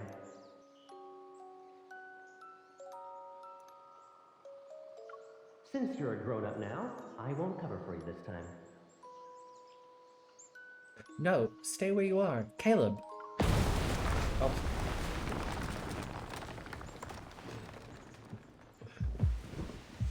It gets me every time. Poor grandma. I open my eyes only to be greeted by warm sunlight on my face. It casts a dazzling, hazy halo. As my vision slowly clears, all I see is the snow-white ceiling above. It was all just a dream. I sigh, rubbing my pounding temples. I feel drained, my body heavy. So I reckon Caleb, drugged us for real. Last night, I was supposed to act like I was sleeping, but somehow I got dizzy and actually slept. What did he slip in what was those tablets, huh? They weren't just Tylenol or Panadol. Random thoughts raced through my mind and I grabbed my phone. The screen shows I had many missed calls. All of them are from Zane. The hospital can't reach his guardians, which could be a problem. I'll have everything arranged by tomorrow night at the latest. Then I'll bring Kevy to you at that time. Oh no, Kevy! I dial his number, but the call never connects. I put on my slippers and rush to the door while texting Zane.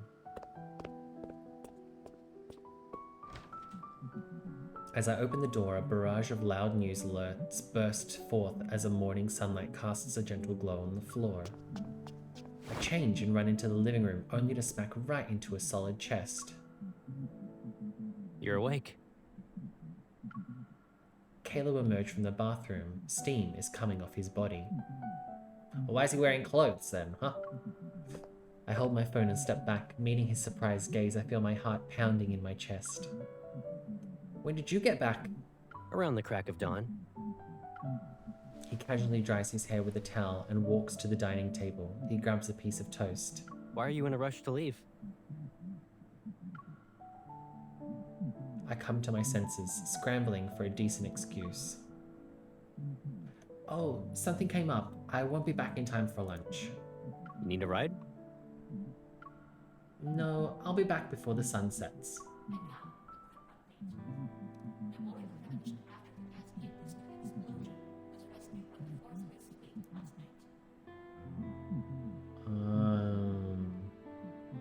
Well, we already knew that because you, Caleb, ruined the story.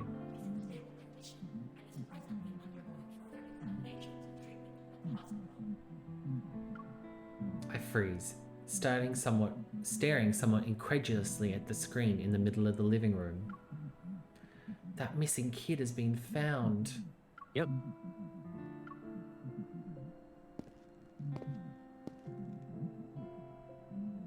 He takes a bite of toast as he approaches me. He places one hand on the back of the couch. His eyes are looking over the news. During last night's operation, they found him in a small garden, not far from the blockade. Oh, and he was holding a fragment of what appeared to be an ether core. He's okay, and the fleet's currently holding onto that shard. Aw, that's for us. If you're really worried, I'll keep a closer eye on his medical updates for you. I see. Technically speaking, I should have felt relieved that Caleb found him, but there's this weird tension in the air still, weighing down my heart like a dark cloud. Once Kevy's condition stabilizes, they should allow visitors, right? I want to see him. Sure thing, Pipsqueak.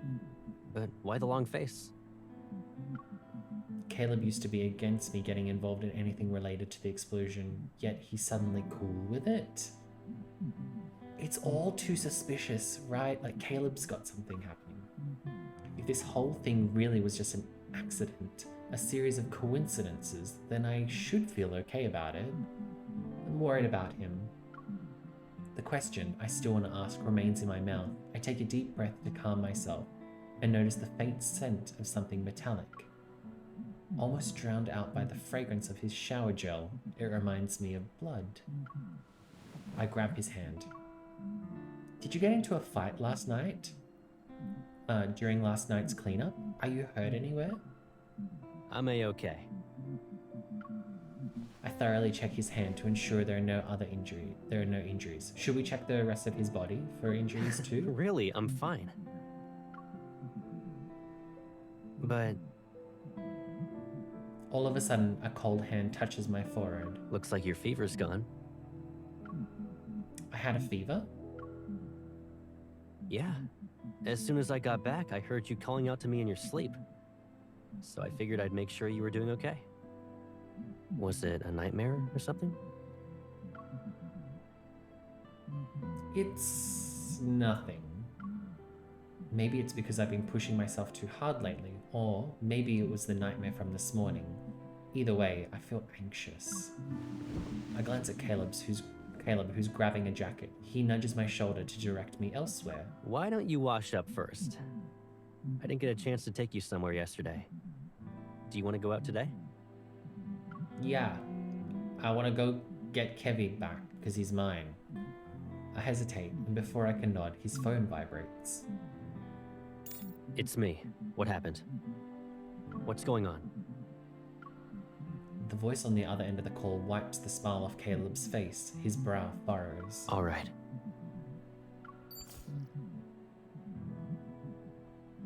What's wrong?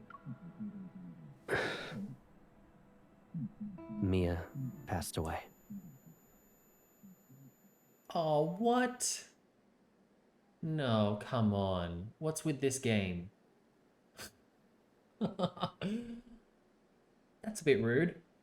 In that moment, silence extends and wraps around my ears. Sunlight hits the ground, but its chill creeps up like vines and steals my breath.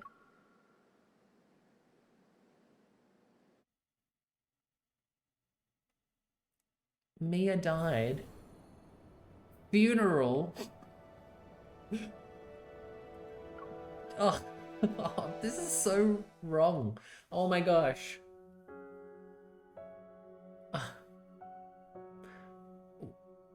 Yeah, I'm gagged. I'm left speechless. What? According to the document I read, Mia went into septic shock because of her burns. They couldn't save her. Zane examined Mia's emergency treatment records, which perfectly match the fleet's public statement. The medical records are too thorough. It's almost as if they're hiding something. Besides, no one actually witnessed Mia's death. After the academic conference ended, Zane retrieved a classified file and departed with the medical team. He took these mysteries with him. And once he confirmed my safety, he didn't ask any more questions. As for Kevy, whoever went to such lengths to find him clearly wants him alive. For now, at least. Don't be too hard on yourself. But the story doesn't end there. The remains of the siblings' parents were found aboard the small vessels Joseph had taken, which further proves his involvement. The fast-paced fleet stepped into address public concern and quickly arranged an adoptive family for Kevy. Everything progressed at an unnaturally rapid pace. Their flawless response is too perfect. It was like watching a chess game where every move had been planned in advance. Is the explosion incident a result of the fleet's negligence? Has the fleet taken any steps to reflect on its actions? With full-scale lockdown fast approaching, are there any new protocols in place?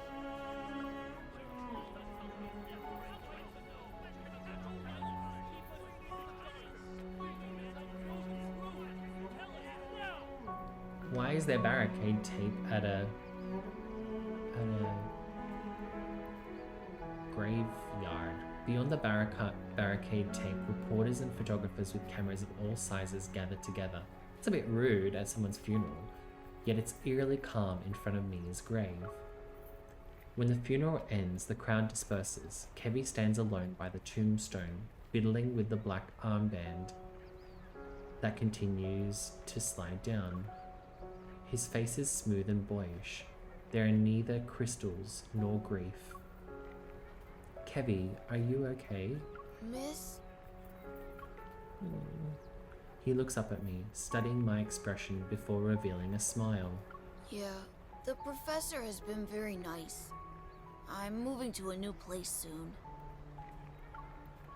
The professor? Is he the one who adopted Kevy? I'm sorry. I planned to show up that night, but if I had found you sooner... It's okay. The fleet found me in the end. He speaks before I can continue, his expression almost devoid of emotions. He's composed. But I thought you said you didn't want to go with the fleet. Something's still off. Kevy managed to avoid being detected even when they did a thorough search. The fleet didn't find him right until... Don't worry, miss. I'll be okay in my new home.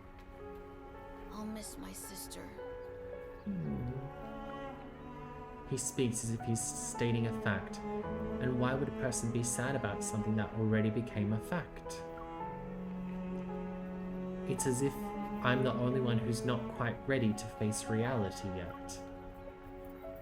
I push down the sadness bubbling inside me and give him Lucia, who's been cleaned. Here's the plushie Mia left behind. It should stay with its owner. Kevy frowns. He glances at a photo of it on the tombstone, surrounded by flowers and toys, as if trying to figure out who the person is. I don't like toys. But because it's from you, I'll take it. The confusion in his eyes only lasts a moment. When he looks up again, he has that serene smile on his face.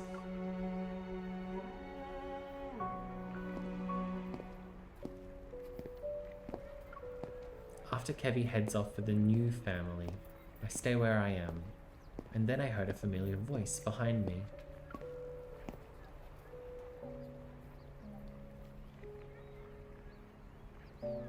Caleb tips his hat and sets down a fresh bouquet by Mia's grave.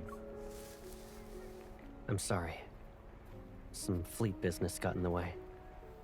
It's okay. As your adjutant, it's normal for me to represent you when needed. For a long time, we stand there, silently observing the bright smile on the tombstone. How's Kevy doing? Kevy's not doing okay. He's doing almost too great to be true. Maybe the kid's just putting up a front. Mm-hmm. So, he hasn't really come to terms with his family and sister being gone from this world. That can't be right. The doubt echoing in my mind almost escapes my lips. I slowly close my eyes and calm down. In less than 2 days, Kevy's condition completely changed from what I saw that night. This must be the fleet's doing. It seems an unseen force pushes for the rapid completion of Mia's funeral and Kevy's adoption. Yeah. Does this mean Caleb knows what's really going on? Many adults struggle with tragedies such as these. I can only imagine what it's like for a child. Picking up on what I'm saying, picking up on what I'm putting down, Caleb gives my shoulders a comforting squeeze. He looks like he wants to say more, but he just lowers his head. There's a bit of sadness in his eyes. There's a certain sadness to his walk. Don't be too disheartened. Okay. Oh, okay, I'm fine now. Ever since the explosion, everything has been wrapped up too well. The wind pushes one of the toys near the tombstone. It rolls and stops at my feet. Caleb bends down to pick it up.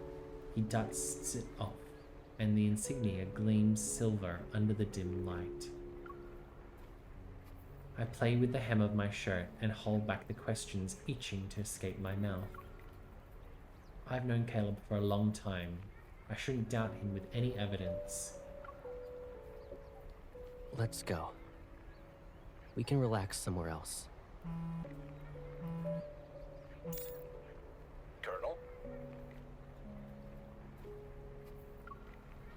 The communication device on Caleb's wrist vibrates.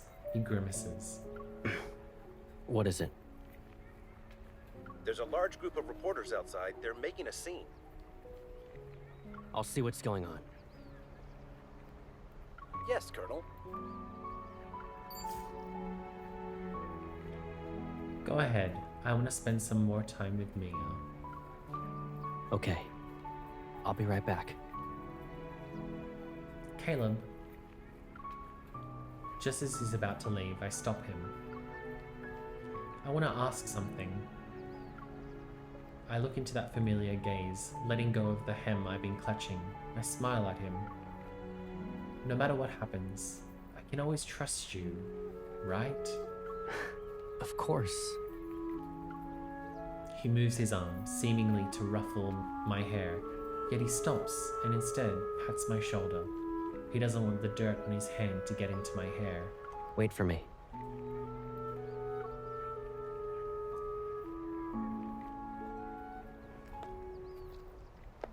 As more people leave, the cemetery quiets down.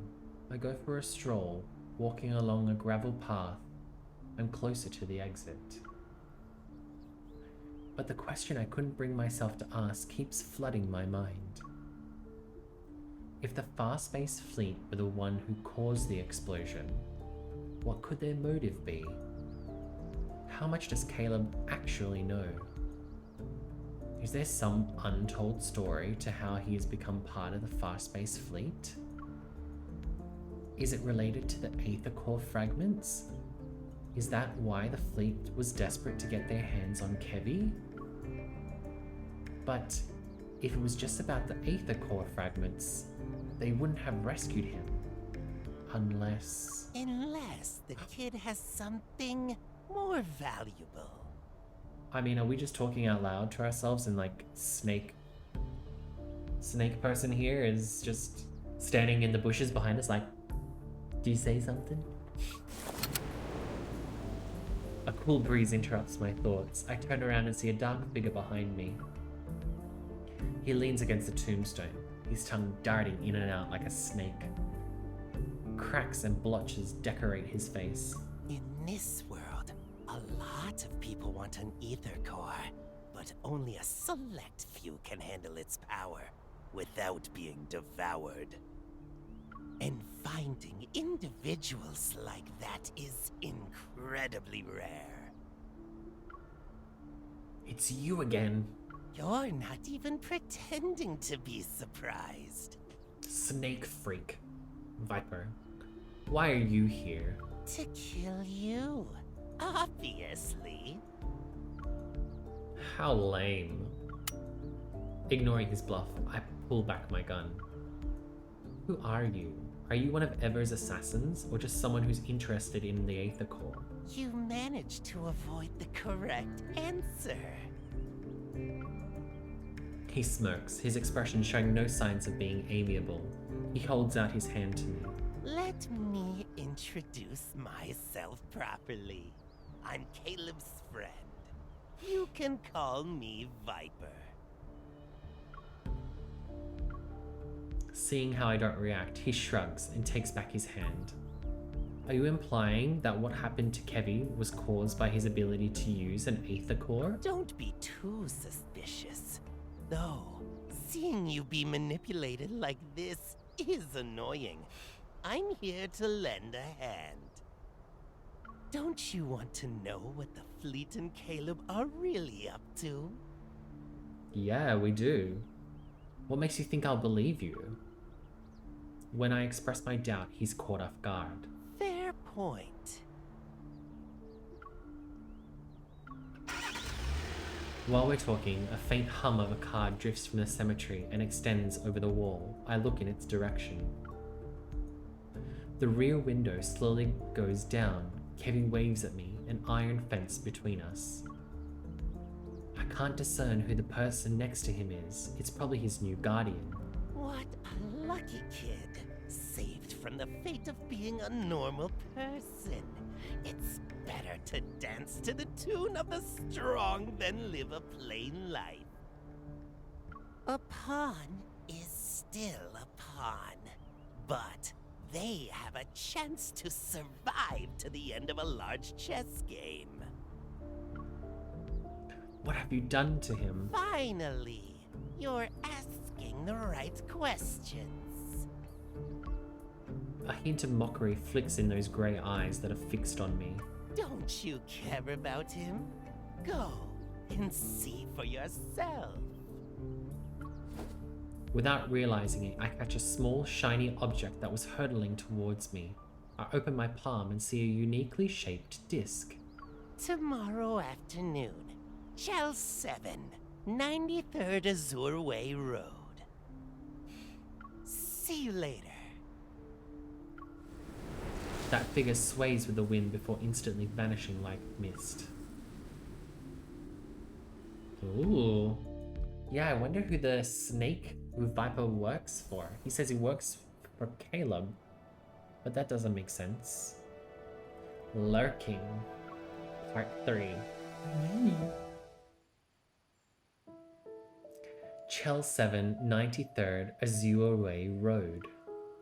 A beautiful and secluded villa sits in a white vale. It's impossible to tell whether the building is surrounded by mist or flowing clouds. The signal jammer Viper gave me allows me to silently scale the back wall and enter the courtyard.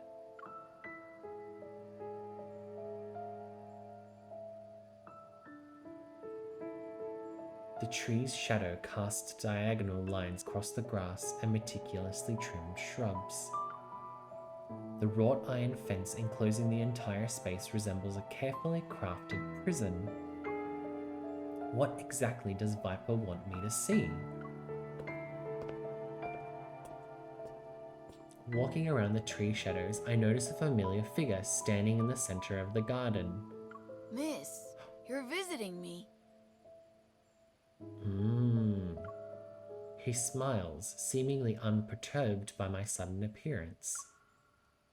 It's nice to see you again, Kevy.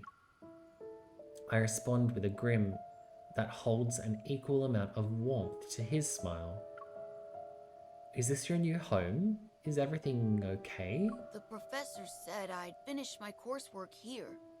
He thinks I'm talented, but I still have much to learn. As I move closer, I find that Kevy is holding a brightly colored bird in his hands. I found found it in the garden. He pinches its talons and watches the small bird struggle. Oh, If I break its wings, it can stay here forever. It will die very quickly, though. Kevy's a little freak now. Excuse me? The professor said if we damage the bird's neuromuscular system, it won't be able to fly, but it will believe it can. Excuse me, Kevy? What? Slowly, it'll get used to its life on the ground. The bird will then forget that it's supposed to fly. A bone-chilling voice tinged with childlike innocence sends a shiver down my spine. Kevy, who is the professor? What's he like? I can't tell you. You're not my family. Family, huh? Do you remember Mia? After the fleet found you, did something happen? Can you tell me? My sister? She's dead. The professor said it's wrong to be sad. I shouldn't be sad. I'll have a lot of brothers and sisters, and I'll be strong. Kevy's brainwashed or something. I've always believed when you lose a loved one, you're supposed to be sad. But miss, I don't feel that way at all. Should I be sad? Kevy's fingers inadvertently relax, and the bird uses this opportunity to flap its wings and soar into the sky. He lowers his head, tears falling onto his hand. A confused expression appears on his face again. I touch his shoulder, ready to speak comforting words, but a faint mechanical noise catches my attention. System error. Attempting a second reboot. The primary personality is attacking the control program. My gaze flickers to a thin metal bracelet on Kevy's wrist. It emits a faint blue light. No, no! It shouldn't be like this! Kevy, are you okay? Can you hear me? But no matter how many times I call his name, Kevy doesn't respond. He stands still. I shouldn't be... I shouldn't forget. His sentences are fragmented. It's as if some program is taking over his mind. The chip. Rereading. Inputting memory. In the blink of an eye, his gaze focuses on me again. Before he can wipe away his tears, he smiles at me and slowly shakes off my hand on his shoulder. Miss, you're visiting me. That's good. What? It's time for you to go. The professor will be here soon. My chest tightens all of a sudden. Is this what Viper wanted me to witness? Did he want me to see Kevy being manipulated to the point where his memories are being rewritten? Could the fleet be behind this? Or maybe... someone's coming. As the sound of footsteps draw closer, I jump over the wall and hide in the bushes. Did something happen, Kevy? It's nothing. The bird just flew away. The composed, slightly exhausted voice speaks again. I see you're struggling to restrain the fragmented consciousness that isn't yours. Those memories, emotions, and feelings don't belong to you. Don't let them consume you. All of a sudden, the air goes still. Then... Was that girl, Mia, also part of your plan? My heart races. All of a sudden, from just beyond the wall, I hear Caleb's voice. She didn't show any signs of transformation, so why? You're overthinking it. Caleb is letting off more than he knows. He isn't... For normal people like her, we don't need to get too attached. Letting your emotions run wild and blaming yourself for every little mistake, it will only hold you back. Caleb is here. It feels like I've been splashed with cold water. A chill runs down my spine as I try to stay calm. How is everything going on your end? We'll soon be done with cleanup. As for the salvaging process, we'll pick up the pace. The plan will be starting again. You must ensure she doesn't interfere with it. much longer. She won't.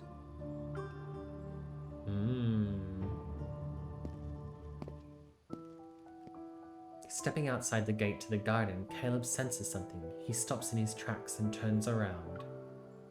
All of the windows lining the corridor reflect the reddish sunset as they converge at a single point. What's the matter? It's nothing.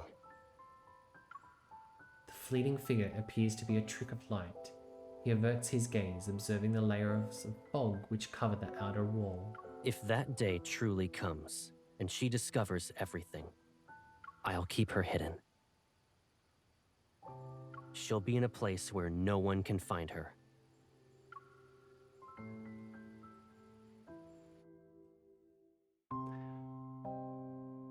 Despite my extended leave status, my urgent message doesn't raise any eyebrows among my colleagues in special operations. After requesting support regarding Kevy's condition, I also informed Captain Jenner of my deduction that the spatium core fragment had likely fallen into the Far Space Fleet's hands. In response, she repeatedly emphasizes Skyhaven's complex situation and would rather miss an opportunity than allow me to attempt a risky reacquisition mission. I promised multiple times not to act rashly. Soon enough, Andrew's search yielded preliminary results.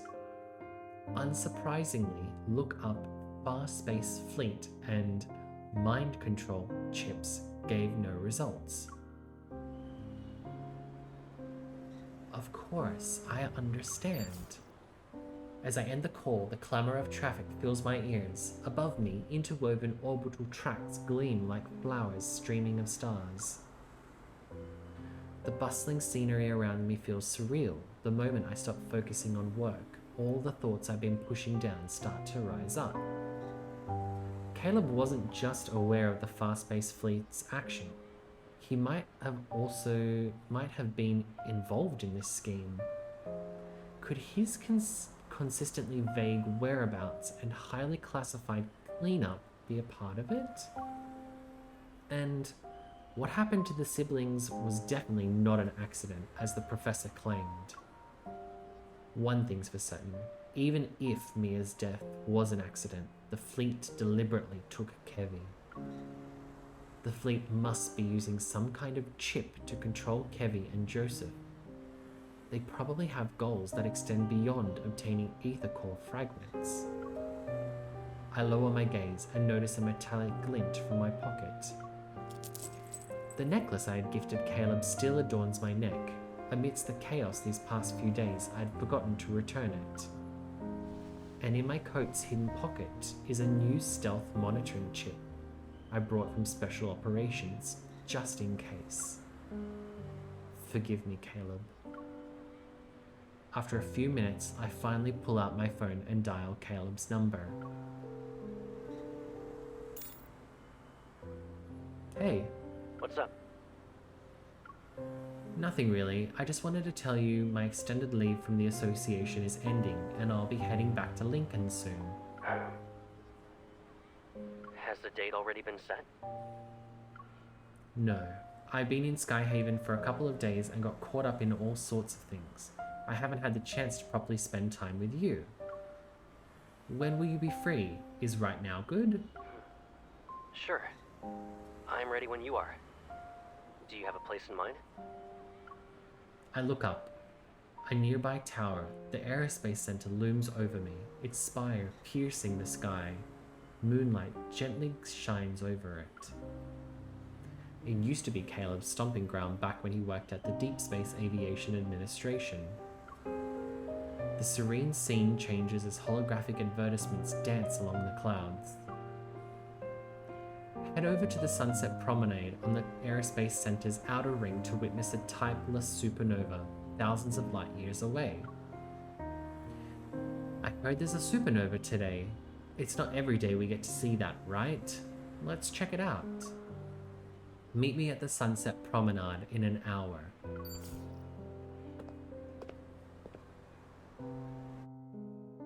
Ooh, are we gonna track Caleb? The next chapter is called Annihilation. All right. My friends, I think that is where we leave things for today. Ah, my gosh, it's been a day. It's been an interesting part of the story. And I'm so glad that you could all be along on this journey with me. I stream here on Twitch on Mondays and Thursdays from 10 a.m. Australian Eastern Standard Time. And I have just started streaming, so it is an absolute pleasure and so much fun to be able to do this, play Love and Deepspace, and share it with you guys. And if you are enjoying watching along at home, please feel free to drop a follow. No need to talk in chat. Make yourself comfortable, but just so that you know when the stream starts again. At least the follow will let you know when I'm here, and you can continue along with the story with me. And for you there watching later, all of these VODs are on YouTube. If you don't already know, any subscription or like on the video on YouTube is also a massive help. Just to kind of, yeah, let people know that, hello.